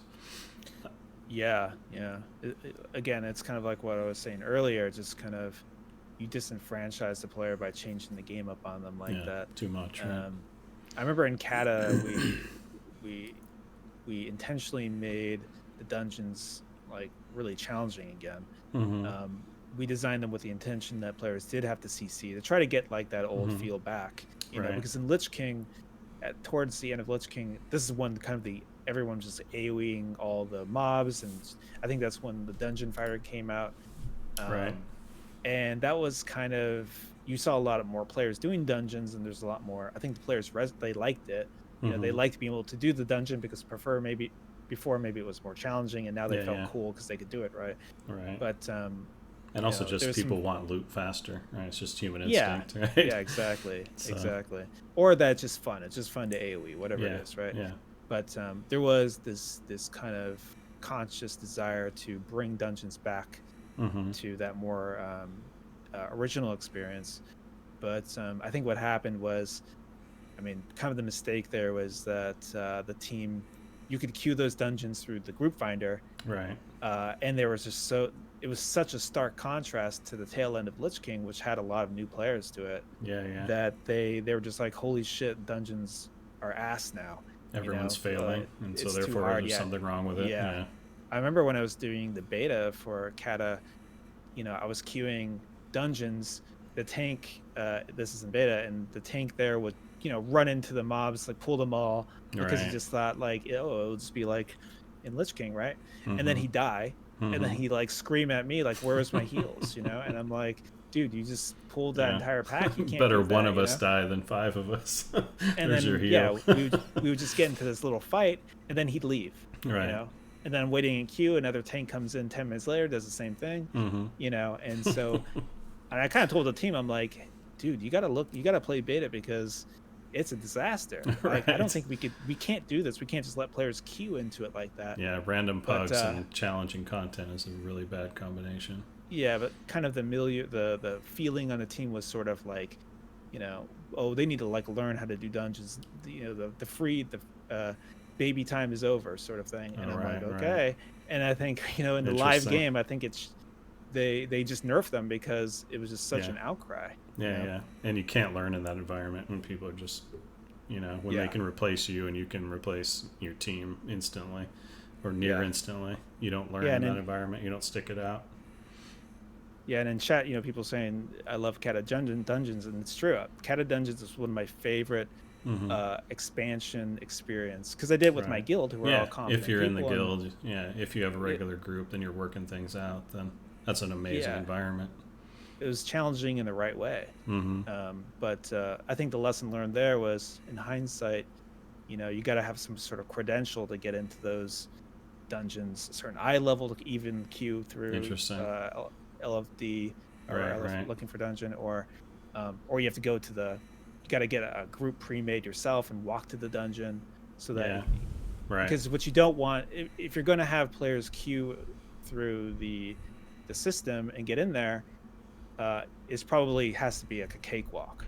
LFR and things like that can't be that challenging because it's just going to cause toxicity and people are going to fight with each other.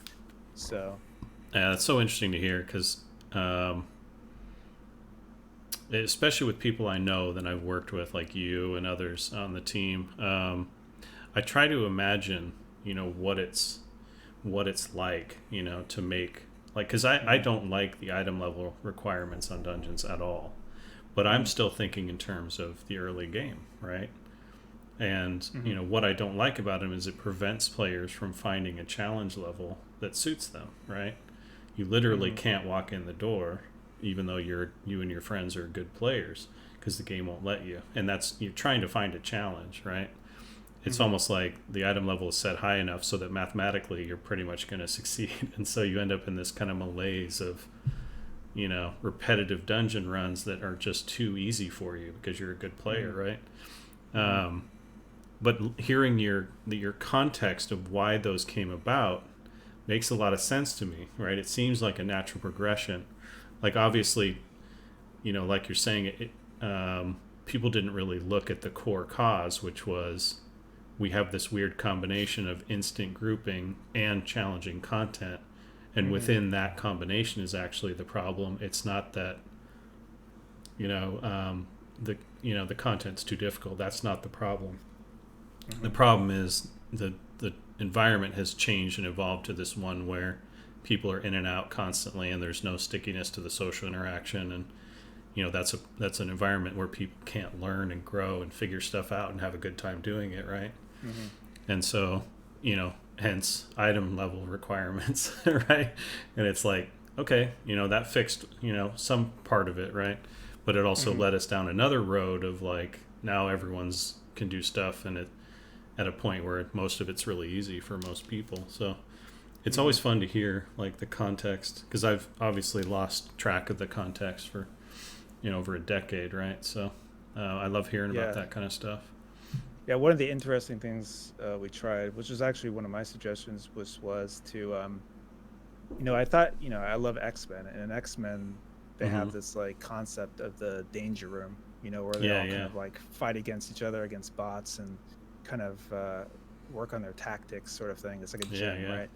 And so I was like, what if we had that in WoW? What if there was a little safe space where they just sort of can learn how to CC or do like core dungeon mechanics, because a lot of times the players, it's hard for them to practice these things with their players because, they have anxiety or they're afraid that they're going to be yelled at. Let people down. And so, and so I forgot what the system is called, but we did add grounds.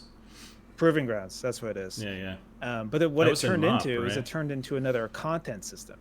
Oh, really? It was like, oh, this is another thing players can do, another ride in the theme park sort of thing. Right. And I was like, well, that's not what it was for. It was for to teach the player the mechanics, but Now it's a way for them to progress as a single player instead of playing and then the actual that turned game. into the Mage Tower, which was another feature in Legion, I think. Right? I never did that one.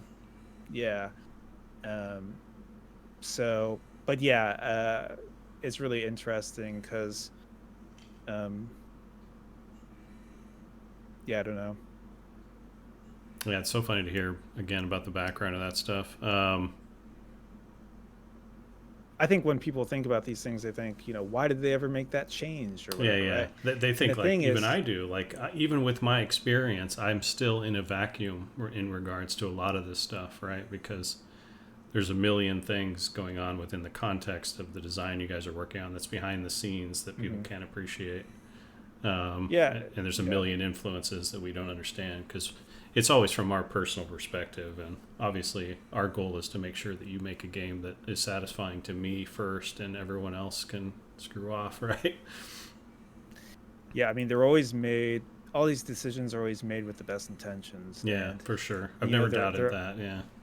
Yeah, and they're always deliberated and debated among the team seriously, and they're weighing the consequences. Right. But it's I mean, I haven't worked on a lot of other games, but I would like to think that trying to make WoW and trying to do its system design is one of probably the most challenging design jobs in the industry. Right, for sure. And so these changes, like you're talking about Tarkov, a lot of these changes are just there's no sort of example to look at. Yeah, like for sure. we should just do it like that. Obviously, yeah, you're paving the roads. Yeah. It's all uncharted territory. It's all, it's really hard. So I'm still pretty amazed, like that WoW actually pulled off. It was pulled off successfully, and the amount of success it had, right? Because we aimed for as successful as say Ultima Online or EverQuest. If we can get 100,000 people playing, if we can get 250,000 people playing, that would just be amazing, right? And like I talk about MMOs specifically in terms of game development because I consider like every other genre or most other genres, you're making a shooter, you're making a single player RPG, whatever it is, you'll probably come across like 10 serious question points in the development of the game, and if you screw one up, your game fails, right? So there's like 10 of those moments. In an MMO development, it feels like there's 100, right?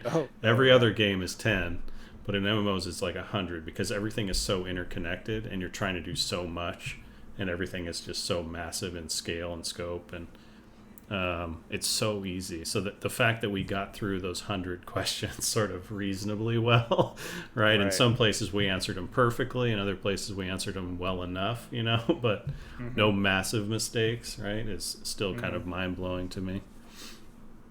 Yeah, I mean, I think one of the big things about being an MMO designer or system designer is you really have to understand deeply like human nature. You need to know what motivates people, what they default to, the different types of people and what they're about. And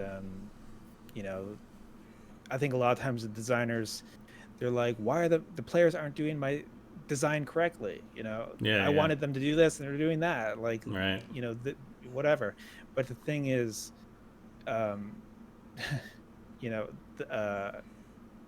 it's impossible to do that. You got to design it with thinking about what they're going to be doing. If someone is play it all the way out.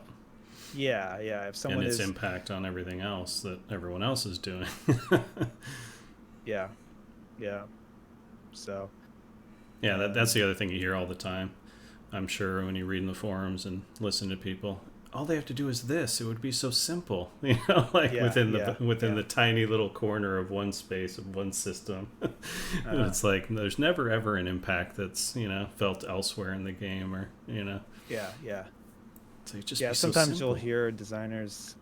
Feedback is so important on the team, but sometimes you'll have someone come in the office in the pit and be like, "Yeah, I did this thing, and this happened. I don't know what's." It wasn't fun or whatever, and the designer will be like, well, you didn't do it correctly, Right. this is how you should be having fun, Right. and it's just like, that's not how you design something. Right. But Yeah. We used to talk yeah, about shipping Kevin in every box. As long as we ship Kevin in every box so they can explain how to do everything, then this system will be yes, fine, right? Like, yeah, exactly, otherwise, exactly, they're out of luck because they're not doing it right. Yeah, it has to be intuitive and yeah, discoverable, and you have to be able to muddle through it on your own because that's what you are. You're on your own as usually as a player. Well, yeah, not anymore. yeah, Thankfully, you have a million tryhards on Reddit telling you exactly how to play and gatekeeping you the whole yes, time. yes, yes. You have your full guide for living right there available. Yeah, yeah. They don't have one Which of those is, for game design, Chris, yet? Like, don't you have like a superior power always telling you how to do things? So. yeah, yeah. It's funny too, because you talk about these other MMOs or other games that come out, Mm-hmm. and they're so ambitious, and they have all Oh these yeah. like systems upon systems upon systems, Mm-hmm. and the player in me is just like, oh, sounds so fun and awesome. Right. But the thing is, man, doing that is so hard. Oh yeah, You you're know, worried. I'm worried um, sick about Ashes of Creation, right? Because it's like, yeah, I actually yeah. already think it's been a success in the terms of like just getting us talking about that ambitious style Oh MMO, yeah, right? So yeah, um, yeah. even if they pull off, 60% of what they're talking about, it's still going to be a nice entry. And we Mm-hmm, can of mm-hmm, course hope, like the player in us, like you're saying, can hope that it bangs out 100, but that's not really reality. But mm-hmm. it can do a lot of good work in the space, and I think that's what matters, and kind of what the industry needs is fresh ideas and just some people pushing the envelope. Mm-hmm, mm-hmm. Yeah, totally. I think, like you said, people talk about it, and it gets um, a lot of attention because there's a big market for this. People Mm-hmm. want these sort of experiences. I think, Yeah. like kind of I said in my video, I think a lot of people kind of say, "Oh, virtual worlds are over. It's all these other things are the hotness Right. now." I just don't think that's true at all. I think Yeah. the I future agree. is more virtual worlds than anything else. Mm-hmm. Um, and so, and what's interesting is just, after that video, I've had so many people reach out, different opportunities or whatever, Mm-hmm. and there's so much desire to do it, but there's not a lot of teams out there who have done it before or Right. know how to do it. And Yeah. Yeah. you always get these like super rich independent people who are like, oh, I have this idea of this game. I Mm-hmm. used to play RuneScape back in the day, and I've wrote down my design bible of how to make this MMO, Right. and all I need is a team. And it's like, well, that is the hardest part, Right. is getting that team. Exactly. A bunch of talent together. Yeah, and even if you have unlimited money, Yeah. Yeah. there's just not that many people out Right. there who know how to do it, Mm-hmm. and even then, there's not a lot out there who know how to do it well. Right. You know, Exactly right. um, It's so very challenging. yeah. So now that you're not neutral anymore, or you don't have to pretend to be neutral anymore, Hmm. Horde Yeah. or Alliance? Alliance. Oh, oh, Yeah. wait. So we've got a centaur-loving Alliance player. Favorite race? Favorite race? Good question. Just as a reminder, this will be Chris's last visit to the stream. Probably Night Elf, I think. Really, Night Elf. All I right. just love the aesthetic of the Night Elf. Okay. How many? What's your record for flips in a row? That's really funny. Yeah, probably 6 or so, maybe. 6. All right, that's Yeah, respectable. Yeah. yeah, All right, so you can get that up. yeah. Yeah, yeah. It's so funny because my guild would always obsess about that. The Night Elves in our raids, always just like, Nice. they would just like, we'd be, doing some pool, gently talking, and some guy would just scream, "Oh my God, I got 6, flips in a row," and everyone's just like, "What the fuck?" Right? Who cares? Yeah, And who we're about to raid cares? here. Yeah, Get serious. Yeah, but the yeah, flips. yeah, yeah. It's so funny how something so simple can just be so Oh yeah, endearing. exactly.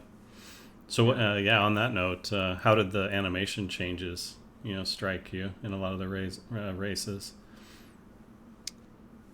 Like a lot of Yeah. people were obviously change is bad. Some people liked them, some people hated them. But where did you come Yeah. down? I mean, again, it's hard to change things up on people that just become so accustomed to it. Mm-hmm. I think some of them, and this is, I think this was done around Miss Pandaria, right? Yeah. And this, I think for this, it's sort of a tone shift in some Right. ways. A lot of them were a little more exaggerated, a little more Mm-hmm. cartoony feeling, Yeah. And I think that's sort of, especially with the Pandaren, I think that was really sort of interesting when the game started to kind of shift tones. Yeah. Like when the fidelity rose, now you can do, if you think about Mega Man is a pixelated character. Mm-hmm. In your mind, you're thinking about Mega Man maybe on the cover, or maybe Yeah. looks like the Smash Brothers character. It's up to your imagination of who that Mega Man Right. You pixelated fill in character the really rest. looks like in your head. Yeah. But then once you start increasing the fidelity, now you're gonna see what the art director's vision of what that character Right. in your head you were thinking about the whole time look Mm-hmm. like. Yeah. And so And it may I not think, mesh with your own. So yeah, it's the and moment so of maybe truth. some people thought the Night Elf maybe will look more grisly, or Right. maybe like some of Metzen's original concepts, but in reality maybe they shifted it to be a little softer, more Disney-ish or something, right? And Right. certainly you kind of felt that also in some of the animations. Some of the animations kind of felt a little more cartoony looking when they ran. And Mm-hmm. so yeah, there were some of them I didn't like, some of them I thought were okay. I didn't really like the male Night Elf running animation. But I Yeah, I think played some a of them have dwarf shifted over the years recently, and have changed them. and it felt really light. Like he didn't feel like this dense sort of truck. Yeah. He felt like he was bounding around very, flighty. Like it felt really awkward. Yeah, and I think it's hard to, I think, make animations and to appease everybody. For sure, yeah. And so but yeah. Here's another tough one for you. Speaking of lunchtime activities, how much time does the team spend in Goldshire Inn on Moonguard during lunchtime? And is that frowned upon at the company for HR reasons? Yeah, I don't know. I've known some people of hanging out in there. Yeah, certainly I know LaCraft got into this whole phase where he was all into it. So why doesn't that surprise me? Yeah, a lot of times people do it like, I had no idea, Right. So yeah, it's probably hidden. I mean, again, that's it can get out of hand with HR. Yeah, in some ways you can't choose your player base. That's so, right. What are you gonna do? Right. But in terms of it's so funny because we joke about it, but in terms of like the social experience being prevalent and very important, it's like those guys are doing great work in terms of like, obviously the environment's not for everyone, but they're definitely living up to making the social experience more important than the game in a lot of ways, right? Which we always considered people would do, in the early days of WoW. It's like you show up for the game, but you stay for the community and the social experiences, right? Even long after potentially content's being released. So that's what we saw in Ultima Online, etc. So those guys they're proving that point in a obviously very awkward way, but they're proving it, which is interesting. Well, I think that's kind of what the strength and the power of a virtual world is that you can come in and be whatever you want to be, right. And I think that's also kind of why WoW and other games attract a wide variety of people, is just because maybe they don't feel like they fit in the real world or whatever it is, right. And this is their sort of way that they can feel like themselves or open up and things like that, and be an orc, right? Totally. yeah. So obviously a lot of people around my channel are desperate for a Classic Plus. I have to ask, what do you think are the odds of that kind of thing, and is that something you'd like to see as well?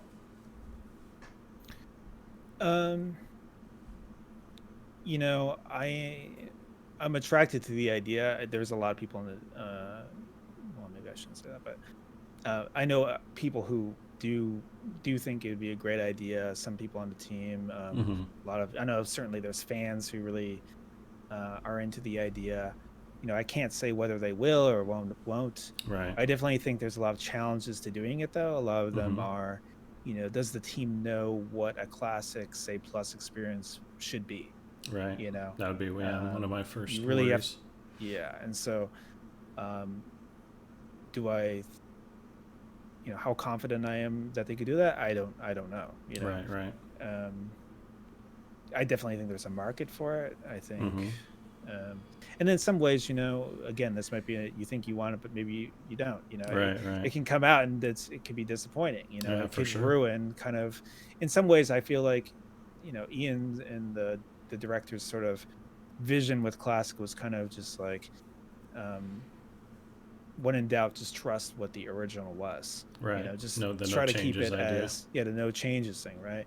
Right. And I think that's kind of a good thing because, I don't know, there might be some people who don't want it to be changed, and so but that it's just a risk, Right. Would I like to see it? I think it would be fun, yeah. Right. Or it could be. I mean, in my head, it would be, the ideal right. optimistic Yeah, exactly. View. But it's interesting because after that video, I've gotten so many emails from people, from fans, and things like that. And just today, some guy emailed me. He has aspirations to be a quest designer on the team, but he specifically wants to work on Classic Plus. Oh, I see. Yeah. And so certainly there's, I think, a desire for probably other developers to work on it. I don't know, but yeah, I think it's an interesting kind of thing for the team to think about. Right. Yeah, I talk about sort of WoW future in terms of what would be, to me, I think, not necessarily what I want, but what the retail team wants is ultimately for everyone to be playing retail WoW, like having fun with Classic, but also just really excited to play and enjoy, retail WoW and get kind of everyone back in the same place, in the same pool, and enjoying it again, right? So, which is, it puts Classic Plus, or the idea of Classic Plus, in a weird spot, right? Because it's like, well, we can put a bunch of resources and develop this alternate, universe, or we can try to, get back to one big community that's loving, the same thing essentially. And so, and that would be their preferred future, right? So, and then of course Jalen Brack's comments of we're not in the business of running two MMOs at the same time, right? Which there's a ton of truth to. It's really hard to run one, much less two. It definitely is. Yeah, I mean, it was not. I think a lot of people thought, oh, it'd be so easy. Like this, this third-party game does it. Why can't you? That's right. It just, it sounds easy, but there's a lot of things in the background that have to be done to support it. With BattleNet integration and customer support or whatever it is. So it's not as easy as you think it is. Yeah, they're huge endeavors. I really respect the company and the team for doing it. I think it was really great for the players. And yeah, me too. Yeah, we love Omar around here. I call him all the time, fakely on my phone. Omar, to thank him. Yeah, Omar's great. Yep. All right. Any other questions? Have you had Omar on, or? No, I haven't. Okay. Well, sort of. We played, me and Omar and a bunch of other, another guy, a programmer on the Classic team, and a bunch of the community people played Among Us together. Oh, gotcha. That's cool. Watch your back around Omar. Let me just tell you that. He is a tremendous liar. Really? Man, I know, right? Like he shamed us, pretty badly with his, I don't know how any of this works, while he was stabbing all of us. It was pretty great. It's funny because a lot of times, I play with a lot of people from the WoW team and in my guild, and a lot of times the engineers have a hard time lying. Oh, really? Interesting. I think just kind of with their sort of the black and white. Yeah, the kind of binary thinking. Yeah, it's hard for them to role play in that way. Right. That's funny. But that's funny. Yeah, it's funny that he'd be good at that. Mad Season, the content creator? Oh, Yeah, he was awful. He was absolutely awful. Just like the sweetest, most innocent. Like he could not pretend at all that he was he was not an evil. It was so funny to watch him squirm trying to lie. It's like instantly busted. But he was very good mechanically, right? Like he was very good playing the game, and But yeah, once it came to the social aspect, he was just falling apart. It was hilarious. Yeah, I've really enjoyed Among Us. It's one of the games I've played a lot. In the Yeah, it's a great one. With my guild. It's really fun. Yeah, it's simple design principles, but huge impact in like gameplay experience, right? Like very little, in terms of tech and art and everything else to make that game. Yeah. But yeah, the design behind it is overpowering. It's amazing. It's one of these games that back in the day when we would raid, there'd be games that we would play after the raid together. Dota nice. would be a big one, right? Right. And this Among Us is kind of served as that game. After the raid, everyone just like goes to the Among Us channel and we play afterwards. Right. And so I always look for games that the guild can play on the off hours. Right. And this is a really good one. Yeah. Yeah, it's a good one for that. Very good. Very social, very fun. Yeah. Okay, well, I'll let you go soon. Do you have any questions for me or anything else you want to talk about? Or yeah. So what are some of your kind of fondest memories of your time in the early years? Well, I get asked that one a lot. The absolute fondest memory I have is that night at Fry's, where we actually released the game, and a bunch of us were there signing copies of everyone that was playing, and just watching the tremendous like excitement and how there were just so many people there. And they camped out forever in the parking lot waiting for it to open up because it was a midnight signing, right? So it was after the normal day. And it was like, it was like a football game, tailgating thing. People had barbecues in the parking lot and like camping out. They were already like yelling for the Alliance and for the Horde. Like they had already committed themselves, to one side or the other. So the faction, battle was already brewing. It was pretty amazing. But yeah, then they came through to get their boxes signed, and they gave up precious leveling time, because the servers went up and they were there at Fry's, talking to us. So couldn't believe it, people taking their time in the game. And but yeah, it was that was one of the best times for sure, above and beyond. Yeah, it's always a really cool, unique kind of thrill as is during these kind of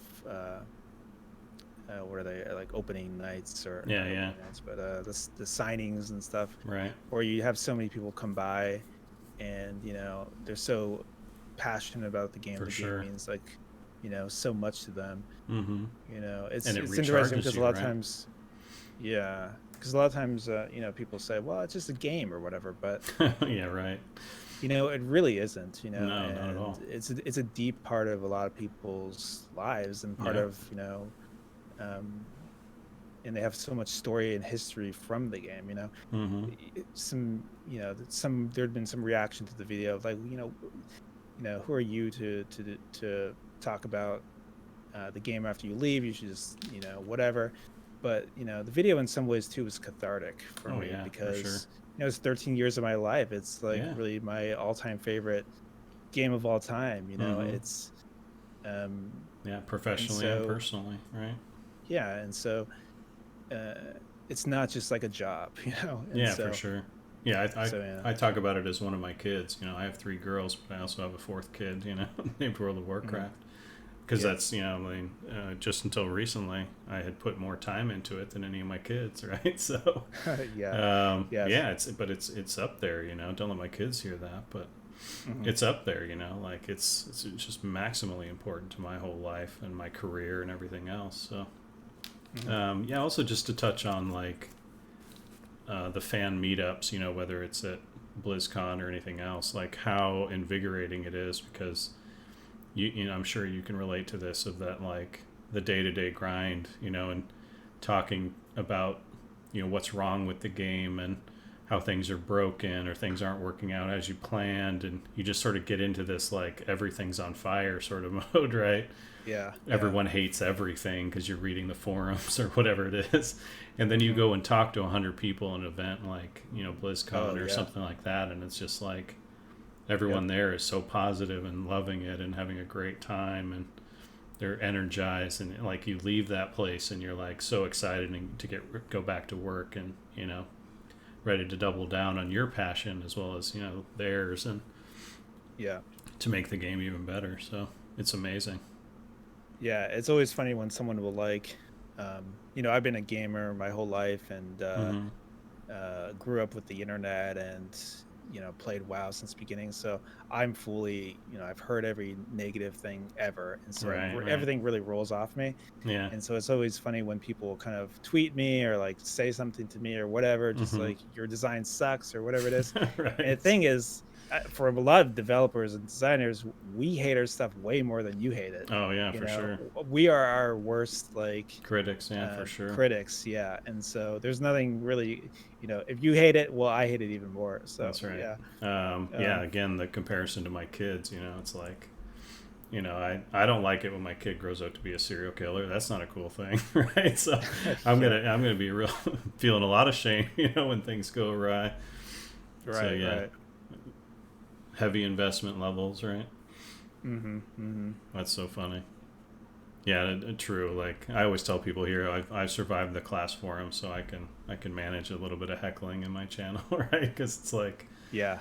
like how many times, and I don't know if you've experienced this, but it gets to the death threat level, right? And it's just like after enough of that, you get kind of immune, and you also realize, even that is like from a place of passion, right? Like every person Mm-hmm. there is only there because they actually love the game, and the last thing they're going to do is quit, right? But they Yeah. just don't know how to express themselves, right? So they, but if you just take a step back and not take it personally and realize that they just love the game so much, right? Yeah, I remember this one time. You might have stories like this, but I was like shopping somewhere or something, and I was driving home, and I go to park, and I'm like walking to my apartment or whatever, and some guy runs up Mm-hmm. to me. He like followed me from where I was Right. shopping, and Right. he says he just wanted to talk about nerfs to Warlock. Like, why did you Right. nerf this thing on Warlock? Right. And it's just it's so wild. I think a lot of people have these. After a while, I stopped like wearing some of my Blizzard stuff in Yeah. public just because I didn't want to get Right. Right. jumped and talked about That's right. The about the game. awkward I love, conversation. Yeah. yeah, and so I remember Um, once, yeah. Go ahead. Oh no, I was just gonna say some other story. I remember one time I was at the bank, and you know, I don't know how he saw this, but he saw like I worked at Blizzard somehow on my, Mm-hmm. transactions or something. Maybe it Yeah. was Yeah. like using the cafe or something. And yeah, and he just starts talking to me about like priests or something like that. Mm-hmm. Um, and yeah, it can be wild how Yeah. For you sure. know things like that could I happen. can't remember if you were there already. Do you remember when Tyrese Gibson and Brandy came into the office? And Brandy, this is a story I always tell, Oh but yes, Brandy yeah, like I was remember that. chewing me out for Hunter nerfs. I It was remember just that. I that remember surreal that. experience. Yeah. Okay. So you were there. Pretty funny. I don't think I was in the office. I don't think I was in the room when she was doing it, but I did Okay. hear, yeah, that she was there. And Right. Just so yeah, we funny. joked about that after, right? We're just like, Yeah. Yeah. don't nerf Brandy's Hunter. That's Yeah, right. yeah, she was the um, BM Hunter, I think. Right. And Yeah. Tyrese was like, "Oh, I quit playing that game. It was ruining my career. Like he couldn't play it anymore. He still had to show up, Hmm. He still had to fanboy by coming by, But he was like, "Oh no, I Yeah. can't play this game." It was so funny. I Yeah, wasn't but it's a getting good anything done. it's a good reminder that the real people play these things. Your classes you're changing, and they do Yeah. affect Yeah. like them in deep ways, and so For you sure. need to think about that Oh yeah. anytime you do anything haphazardly. Well, Yeah. I sustain myself on their tears, honestly. So. Yeah, yeah, yeah.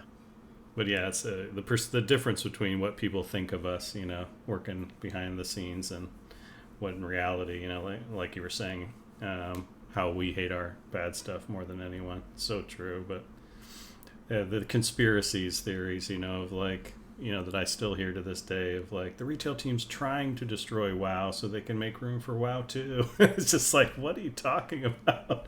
Yeah. It's like they intentionally are sabotaging their own work. It's like, yeah, it's so ridiculous. But yeah, people, that's hilarious. the conspiracy, because they just don't understand, right? Like, I've never doubted for a second that everyone on that team wants WoW to be amazing, right? There's no question in my mind, and they dedicate themselves professionally and personally to that goal, right? So, we might disagree on how they handle a lot of things, but intentions I've never doubted. Yeah, I mean, everybody wants them to succeed. Everybody wants them to do well, and for the game to succeed, because everybody cares a lot about it, and so that's something, of course, we all know as developers on the game. Even when people yell at us and things like that, we know deep down what they care really strongly about it, Yeah, for sure. And I always tell that to the newer designers too, is just like, don't get, because in this era, you're on Twitter, and people can be really brutal, and just like, you gotta, don't get too worked up about it, right. because they're just really just passionate. And so but it's another dimension of being a developer today too, is being much closer to the audience. Exactly. And so which I was nice and comfortably sheltered, right, by our community team back in the day. It's like I could just do my changes, and and in some ways, it could be bad, because sometimes they feel compelled to do a change because it's popular among the community. Yeah, for sure. You want to be liked. You're a human being, right? Yeah, and so... But that leads down a scary path. Yeah, exactly. And so there was definitely some pros of the team not being on social media and things like that, right? For sure. I mean, it could work out if you're responsible. It's just, we're humans. It's hard to... And not everyone has a skill set, right? Some people are really good designers and can't talk to people, fans worth a damn, right? So... that's a really awkward thing, like I always point to Wyatt, because I think Wyatt's an amazing guy, an amazing developer. He happened to be in a really awkward situation, and he panicked and he said something really dumb, but and there you go, right? But the BlizzCon thing, you mean? The don't you have phones thing, right? So and it's like, but he was expecting to be in front of a crowd that was excited about Diablo and loved Diablo, and it's like, was not prepared, and he's like many of us, he's just a big gaming nerd and professional game designer, and he's very good at it, but found himself in a situation he wasn't trained to handle and wasn't prepared to handle, and bad things happened, right? But doesn't mean he doesn't have good intentions or isn't a super talented guy and a really nice guy. And I mean, talk about Nax Ramus. I think he was the designer of like Four Horsemen, which is one of my all-time favorite fights. So, Wyatt's a great guy, great designer. And that was unfortunate. It's hard to do these things live, for sure. So, it's one of my fondest memories. BlizzCon as well, just the excitement for the class panels, but. Yeah, they can turn on you really quick. Oh, they can, I always got... Did you ever get any good questions from those? I don't remember any particularly, like... It's questions like about the game that... I just remember like funny situations, like 7 paladins in a row, like, because they just line up right at the end. And it just happened to be 7 paladins in a row. By the 7th guy, the crowd was getting like, outraged, right? It was just like, but, but it's so funny because it's like the psychology of a paladin player is like, no, you get right up there and you ask your question. So of course the first 7 guys were like paladins because they just charge in. I got bubble if things get hairy. What's the problem? So they just Leroy right in there. But the crowd was going absolutely bananas by the 7th paladin in a row because they wanted to hear about anything else. That's really funny. Yeah, man, there are a lot of. I mean, I think paladins at one point they're by far the biggest group of class players at some point. Oh, really? Interesting. You know, I don't know why that class is so popular. I think just a knight in shining armor, or maybe it's the Warcraft. He's definitely like iconic hero. Yeah. In terms of people get on to play heroes, in video games. I also think it's kind of an easy. I mean, no offense. Oh, here we go again. Historically, it's been sort of an easy class to play. Yeah, that's one of part kind of of forgiving. First memes was like he put up the class thing and it was like easy to play was one of the bullet points on the paladin. And he's just never lived it down, right? So good. It's like, do you remember auto attack to win? Yeah. Do you remember when Tom said on the stage, he said something about dire cat form? Were you on the team then? What did he say? He can said repeat it. He's like, yeah, we're gonna do some new spell for druids, dire cat form. And then people would not, we would never live that down. They wanted dire cat form. Yeah, but it just made no sense. There was no plans for dire cat form. Why'd you say that? I'm still mad at him for forcing me to put in tree form, but because that was another in that situation of like doesn't make a lot of sense, like bear form. Dire bear was specifically to cover the jump from mail to plate, right? That was the purpose of it, to give it a ton more armor, right? Because where the paladin was, or the paladin and the warriors were shifting from mail to plate at 40. The druids didn't have anything comparable, so that was why dire bear form was created. Yeah, it is a little dopey, right? I think we changed it at some point to be, it's a cooldown now, so it's not a permanent form. I think the permanent form was a little awkward. Yeah, and there's nothing wrong with up or giving you additional cosmetic forms, right? But at a time when we were so strapped for animations and stuff like that, there had to be a really, really powerful mechanical reason for why we were going to add an additional model and animate it potentially. And all that, so pretty fun. Yeah, I think the druid must have been. I think the druid has really one of the more challenging designs. Is just because originally, right, they're kind of the jack of all trades. I picked the druid as my first class because I was just that's cool. They're jack of all trades. I resonate with that. But over time, it just became more like specs or classes any other within a class. And, just like everyone else, you pick a role and you're really good at that, and that's it. Yeah, that was the only actual, because people talk about hybrid classes all the time, but to me that was the only real hybrid class was the druid, because it was meant to do multiple roles in the same fight, not just. And then like the paladin is not a hybrid because he still picks a particular role and specs that way, and he tries to be competitive in that one role and can't really do the other roles. If asked, it's certainly not in the same fight. So, but the druid experiment didn't really pan out. Turns out being 90% at three things actually just sucks. Nobody wants you.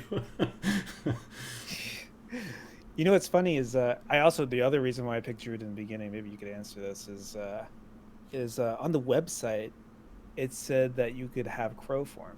Oh, right. And I was like, holy shit, you could fly? Well, that's going to be the best class. How'd you but like then I remember leveling up, and then you got travel form, and it was a cheetah, and I was like, "What? Oh, interesting. Where's the crow form?" Yeah. And well, part of that too was we were saving it for Druid of the Talon, which was the hero class, for the Night Elf Druid, right?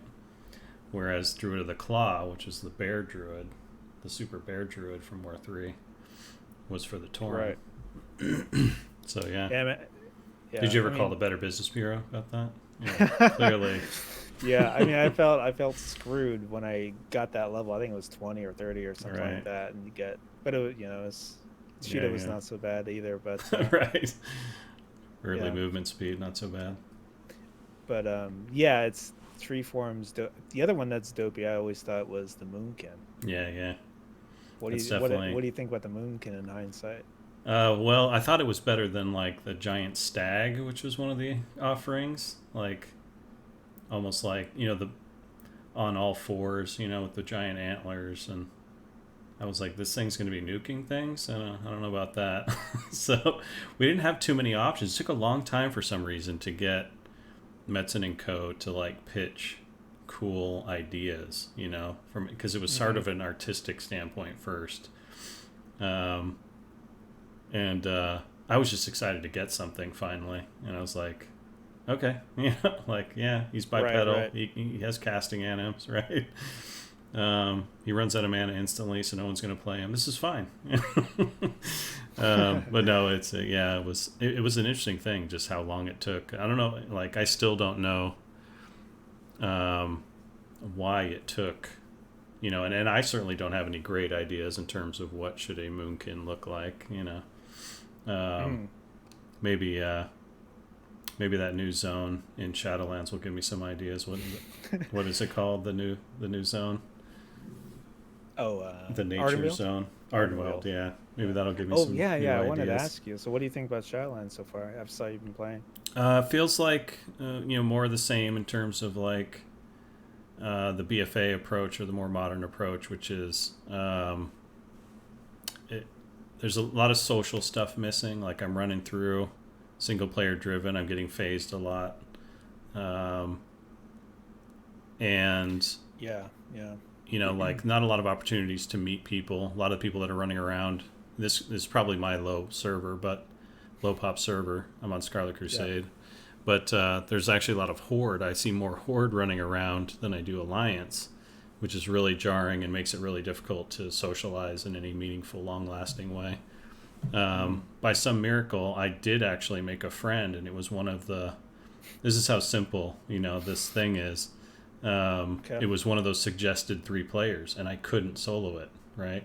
Which almost never happened in BFA, right? Yeah. But I couldn't solo it, and so I hit that little button, find a group, and 5 people instant joined, you know, and there we were, we crushed it, and then afterwards 2 people just kind of sat there, and it was me and one other person looking at each other like, hey, want to join a group? Sure. Want to make a guild? Yeah, sure, why not? You know, and now I'm in a guild, right? So I've made a friend, you know, by some miracle, but it really just came down to, you know, any opportunity to force me to collide with other players. And there's still a lot of players out there that are yearning for that sort of social experience. So even though 3 people were just like, okay, thanks, bye, later, you know, like turboing off to max level, there were a couple people that were just like, hey, want to socialize a little? That sounds fun. Cool. And that's how simple it is. Just put one thing out of reach for a solo player, and they'll start thinking about, you know, interacting with others. Yeah. And then we've been trying to recruit more in the same way, but it's also been difficult because a lot of people aren't on our server. So we made a community, and we're trying to make that happen. So, but it just always seems like the game is, it's struggling to foster an environment where we can be successful in that way, right? Yeah. Right. And so, and that's some of what's been lost, you know, like it's doing a way better job of telling a story and pulling me into a story, right? And the stories had some pretty cool moments, you know, like I loved that Anduin bubble moment, right?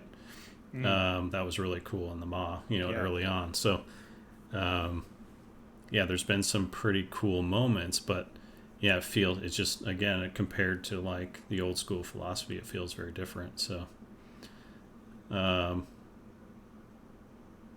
so that's been my experience so far. I'm getting there. I haven't had to pick a covenant yet, so I'm in Maldraxxus and messing around, but. Yeah, did you play Legion very much, or? I did. It's funny because I don't know if you remember this, but in 2017 or 18, or right around the turn, I actually applied for the Classic WoW team. Not the Classic WoW team, but the Retail WoW team. Submitted another application, try to get back on the team. And I wanted to play in a ton of, you know, the most recent games. So I blasted through, you know, 1 to 110 at the time, or 100 or whatever it was, to see, you know, what the latest thing was about, so I could speak about it intelligently, of course. and not just be old school guy, right? But yeah, but that was my Legion experience, was playing through in that way. So I sped through. I played a Redidin, got to experience Holy Power and stuff like that. So, and the class halls and all that stuff. So that was interesting. Yeah, because I was curious how you compare it to Legion, because I think that's probably kind of the goal, is to kind of be in the ballpark of Legion, because I think Legion was a really, for the modern standards, really good expansion. Yeah. I've heard a lot of comparisons to Legion, like people saying exactly what you were hoping to hear, which is better than BFA, about as good as Legion, sort of thing. So and I've been hearing a ton of positive feedback, honestly. Like, a lot of people are loving it. Like, obviously I'm an old crotchety guy and I hold it up to different standards, but I've been hearing nothing. I mean, Twitter's ablaze with how many people are just having a great time. So yeah, it's interesting because you talk about classic and retail, and my retail guild's been kind of dead for a while, but we all came back together to play classic, and we've got a lot of new people as well, right? Friends of friends and things like that. And so a lot of them have played retail now and come over because they got back into WoW after so many years or whatever. And so it's interesting to see their experiences with the live game coming from retail. But so far I think they're really enjoying it. Right. A lot of things they say is just it's just such a different game. Oh, for sure. That's what I always wanted. I'm super curious about, is the guy who's played retail but never played the old games jumps into classic, right? Because that's what a lot of the community will say, is that classic is dated. It can't that kind of game can't be made in today's day and age. The player base has changed too much, and so any modern gamer will bounce off classic and not enjoy it at all. So I'm always really curious, kind of to prove the opposite, that the philosophy stands up and that classic isn't it's kind of timeless in its design, right? Oh yeah. And so some of those people will actually enjoy it, really enjoy it, and get stuck, so yeah, similar to what you're talking about with your friends playing retail for the first time after playing classic so much. Yeah, I mean, there were I know some people on the WoW team, and then also just other friends who never actually got to play classic. They started in BC or Lich King or whatever. Okay. And they played classic with us, and it was they really loved it, just the experience. There's so many things that is unique to that game that you didn't really get in some of the expansions, and so I definitely think there are a lot of things about that game that are special and unique and timeless, like you're saying. Even TBC is a pretty big jump in a lot of things, in philosophy wise, from classic. It's little things, it's subtle things, but they're there. Yeah, it's interesting with TBC just because it was interesting the effect it had on my guild, just because my guild was always it was sort of a mix between PvP and PvE guild. Right. Like, we kind of PvE'd the PvP. Yeah, for sure. But even though we did that, I think everyone really loved the PvE experience. We liked raiding. But we would say our passions was PvP to PvP. But when TBC came out, now suddenly you don't need a raid anymore. You can just do arena and gear that way. And it really kind of had a bad negative experience or negative impact on the guild, just because everyone just kind of said, I don't need to raid anymore. Sorry, I'm not going to come into raid. We're going to do arena instead. Yeah, the new social size is 5 max instead of 25 max. Yeah. And it used to be 40 max in classic, right? So those are really rough transitions for sure. Yeah. So. Well, all right, man. Thanks again so much for hanging out and chatting with us. We can certainly do it again if you're interested. I'm going to post this on YouTube, and I think people really enjoy it. But I'm really appreciative. I'm so happy that you reached out to me, and it's been great catching up, talking design. It's kind of mind-blowing that you've officially been on the team longer than I was. Oh, is that right? Yeah, because 13 years. You were at the studio longer than I was, right? No, I was only at the studio from 99 to 2000. and I was on the team, I want to say, from like 2001 till 2010. So, yeah, you've surpassed both of my benchmarks. So yeah, we'll start coming to you for all of our gaming design wisdom, right? You're the crotchety old guy now. Yeah, totally. I'll be the young it's upstart. So funny because yeah, when you messaged me on Twitter, I was just like, yeah, it's funny that you said that in your stream, just because I did feel like the one in the beginning is just all the crazy idea everyone was telling, no, you can't do that, no, you can't do that, and a lot of times they were right. I shouldn't be doing that, because the integrity of the game is really important. But right. Now I totally felt like that in a team, and it's kind of a shitty experience to tell everybody, It is, no, don't do that, no, don't do that, oh, we shouldn't do that. Right, you're the no guy. Yeah, exactly. No one likes the no guy. Why are you holding out progress? We're trying to progress. Yeah, which kind of also factors in the whole calculus of maybe it's time to move on. I don't want to be the no guy on the team. That's not fun. Yeah, people ask me all the time if I would go back to the retail team if I had an opportunity. And it's like, how exactly would I fit in? Like I'd just be arguing with everybody constantly, and either I'd get my way and everyone else would be frustrated, or they'd get their way and I'd be frustrated. So really awkward is what it would be. Yeah.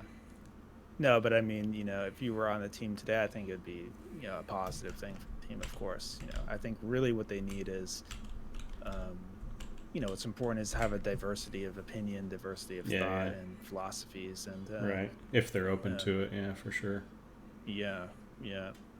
So, but it's hard. I mean, there's always an element of ego, with game developers, and I tell my chat a lot how you have to have the right amount of ego. You have to have enough ego, like you're saying, to sort of slough off all the fans that are yelling at you and convincing you're worthless and change everything on the fly. You have to be able to resist that temptation, but not so much ego that you are single-minded and narrow-minded and can never appreciate when your ideas aren't panning out perfectly and you need to tweak them and iterate on them. So, and it's a really fine line, for a lot of times.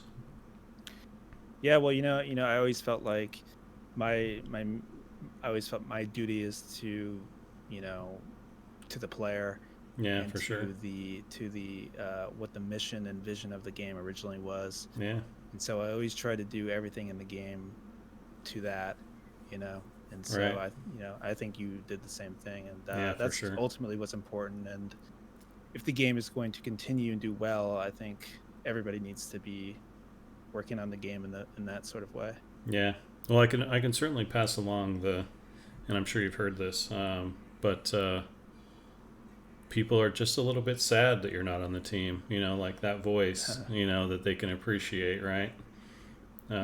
See that as a potential setback, right, for things moving forward. So hopefully not too big, a setback. And and again, I'm sure that there's still tons of very talented, very smart people on the team, I mean, right? So really, a lot of the best people on the team historically and now you'll never hear about. For sure. And so keep that in mind. For sure. All right, man, thanks again, really appreciate it. All right, Kevin, I'll talk to you soon. Had a good time. Thanks. Take care. You too. All right, that was good. Oof, we did it. Thank you so much, everyone, for watching. I appreciate it. I'll put this on YouTube very soon. Well, not that soon, but hope you enjoyed it. Please leave a like and subscribe. And come check us out on Twitch, where we talk about game design and stuff like this all the time. And I will see you guys next time. Thanks very much.